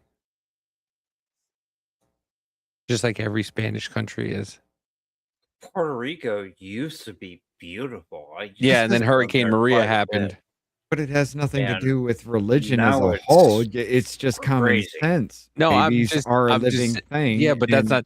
I'm saying is the reason why is they're a very religious country, so they're based on kind of like religious morals of thou shalt not kill the They're- fucking baby inside. Well, Davey, isn't Oh, that Puerto point, yeah. Rico like 93, 94% Catholic or Yes. something like that? Yeah, overwhelmingly. Yeah. Yes. Hey, dude, my grandmother used to fucking have a saint right by the fucking door that literally she gave a shot to and had $100 bill and then candles all around it. And yeah, it was. She gave a shot to this motherfucker's You getting drunk. can't too. Oh. swing a dead cat in Puerto Rico without hitting a shrine in somebody's house. Yeah. My grandmother had multiple with $100 bills, and she was giving shots to the saints. She told me, "You touch that, I'll kill you." Holy shit. Y'all are nuts. See, y'all are nuts. But yeah, I just wanted to bring the fact up that Puerto Rico now says unborn babies are now human beings and you must treat them the same way. And everybody's like, but people are stupid and doctors won't know what to do. And I also wanted to point out that they say women and not pregnant people. Give them prenatal vitamins, do an ultrasound, monitor their vitamin D. I can think of about 14 things off the top of my head from my PA training too. But hey, that's what you get with us. We can't even figure out what a woman is. But yeah, you wonder why we're so fucked up. This is why. Puerto Rico, every other country is getting this right. I have Puerto Rico isn't a U.S. territory. Who a woman is. I don't either. I don't either. But what I'm saying is Puerto Rico is even a U.S. territory. They are part of the U.S. Okay, so they're doing it. Why are we having a problem across the country saying people can't be born or people have the right to be born? Because people in this country are fucking retarded. Pretty much, yeah. That's what it comes down to. All right, Davey, finish this off. I got to pee. Well, folks, we'd like to thank you for joining us today. We'd like to thank our special guest, Rick, for joining us today. Yeah, hope you have a wonderful evening. I'm probably going to go live in a little while just to play some games. But yeah, you can find me again tomorrow on Slick Flicks with Davey at 2 Central, 2 Central, 3 Eastern. I don't know what we're going to watch. Finn's going to pick something spectacular, I know, for us to watch. And then I'll be doing something after that on live by myself. There you go, Glenn. There's your 2 chirps. But we know you can be anywhere else, but you choose to be here with us. For that, we love the fuck out of every single one of you. Richard? We'll go to Rick first. Oh. Rick, tell everybody where they can find you. Take care, everybody. I actually have a Rumble page. I'll post it later. I'm getting ready to start broadcasting, but it's going to be for the next moon launch next month. So, all right. I will make sure and let Rich and Davey know well in advance what it is. Yeah. Whether they'll tell you or not is another story, but well, I mean, that'll be up to you. Everybody. You don't mind. Richard? Ladies and gentlemen, appreciate the fuck out of every single one of you. Had a good conversation tonight. It was got some good information in here going, and I don't want to black pill you for the rest of the night. So, where are we going to decompress, Davey? We are going to insert title here with Drunken Emerald Arrow and Darnell Quigley and Tiny But Fierce. Well, there you go. Ladies and gentlemen, go decompress. Have a good night, and we will see you again Monday. Hold on. Get it. Let's go. And y'all don't know that I'm a soldier. I always felt like I'm alone.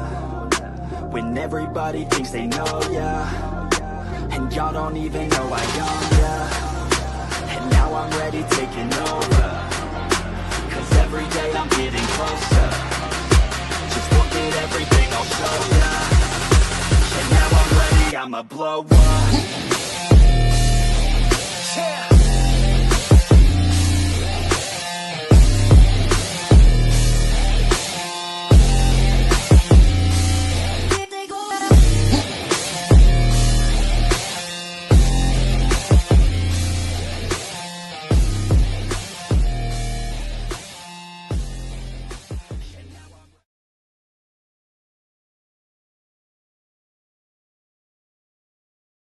And y'all don't know that I'm a soldier.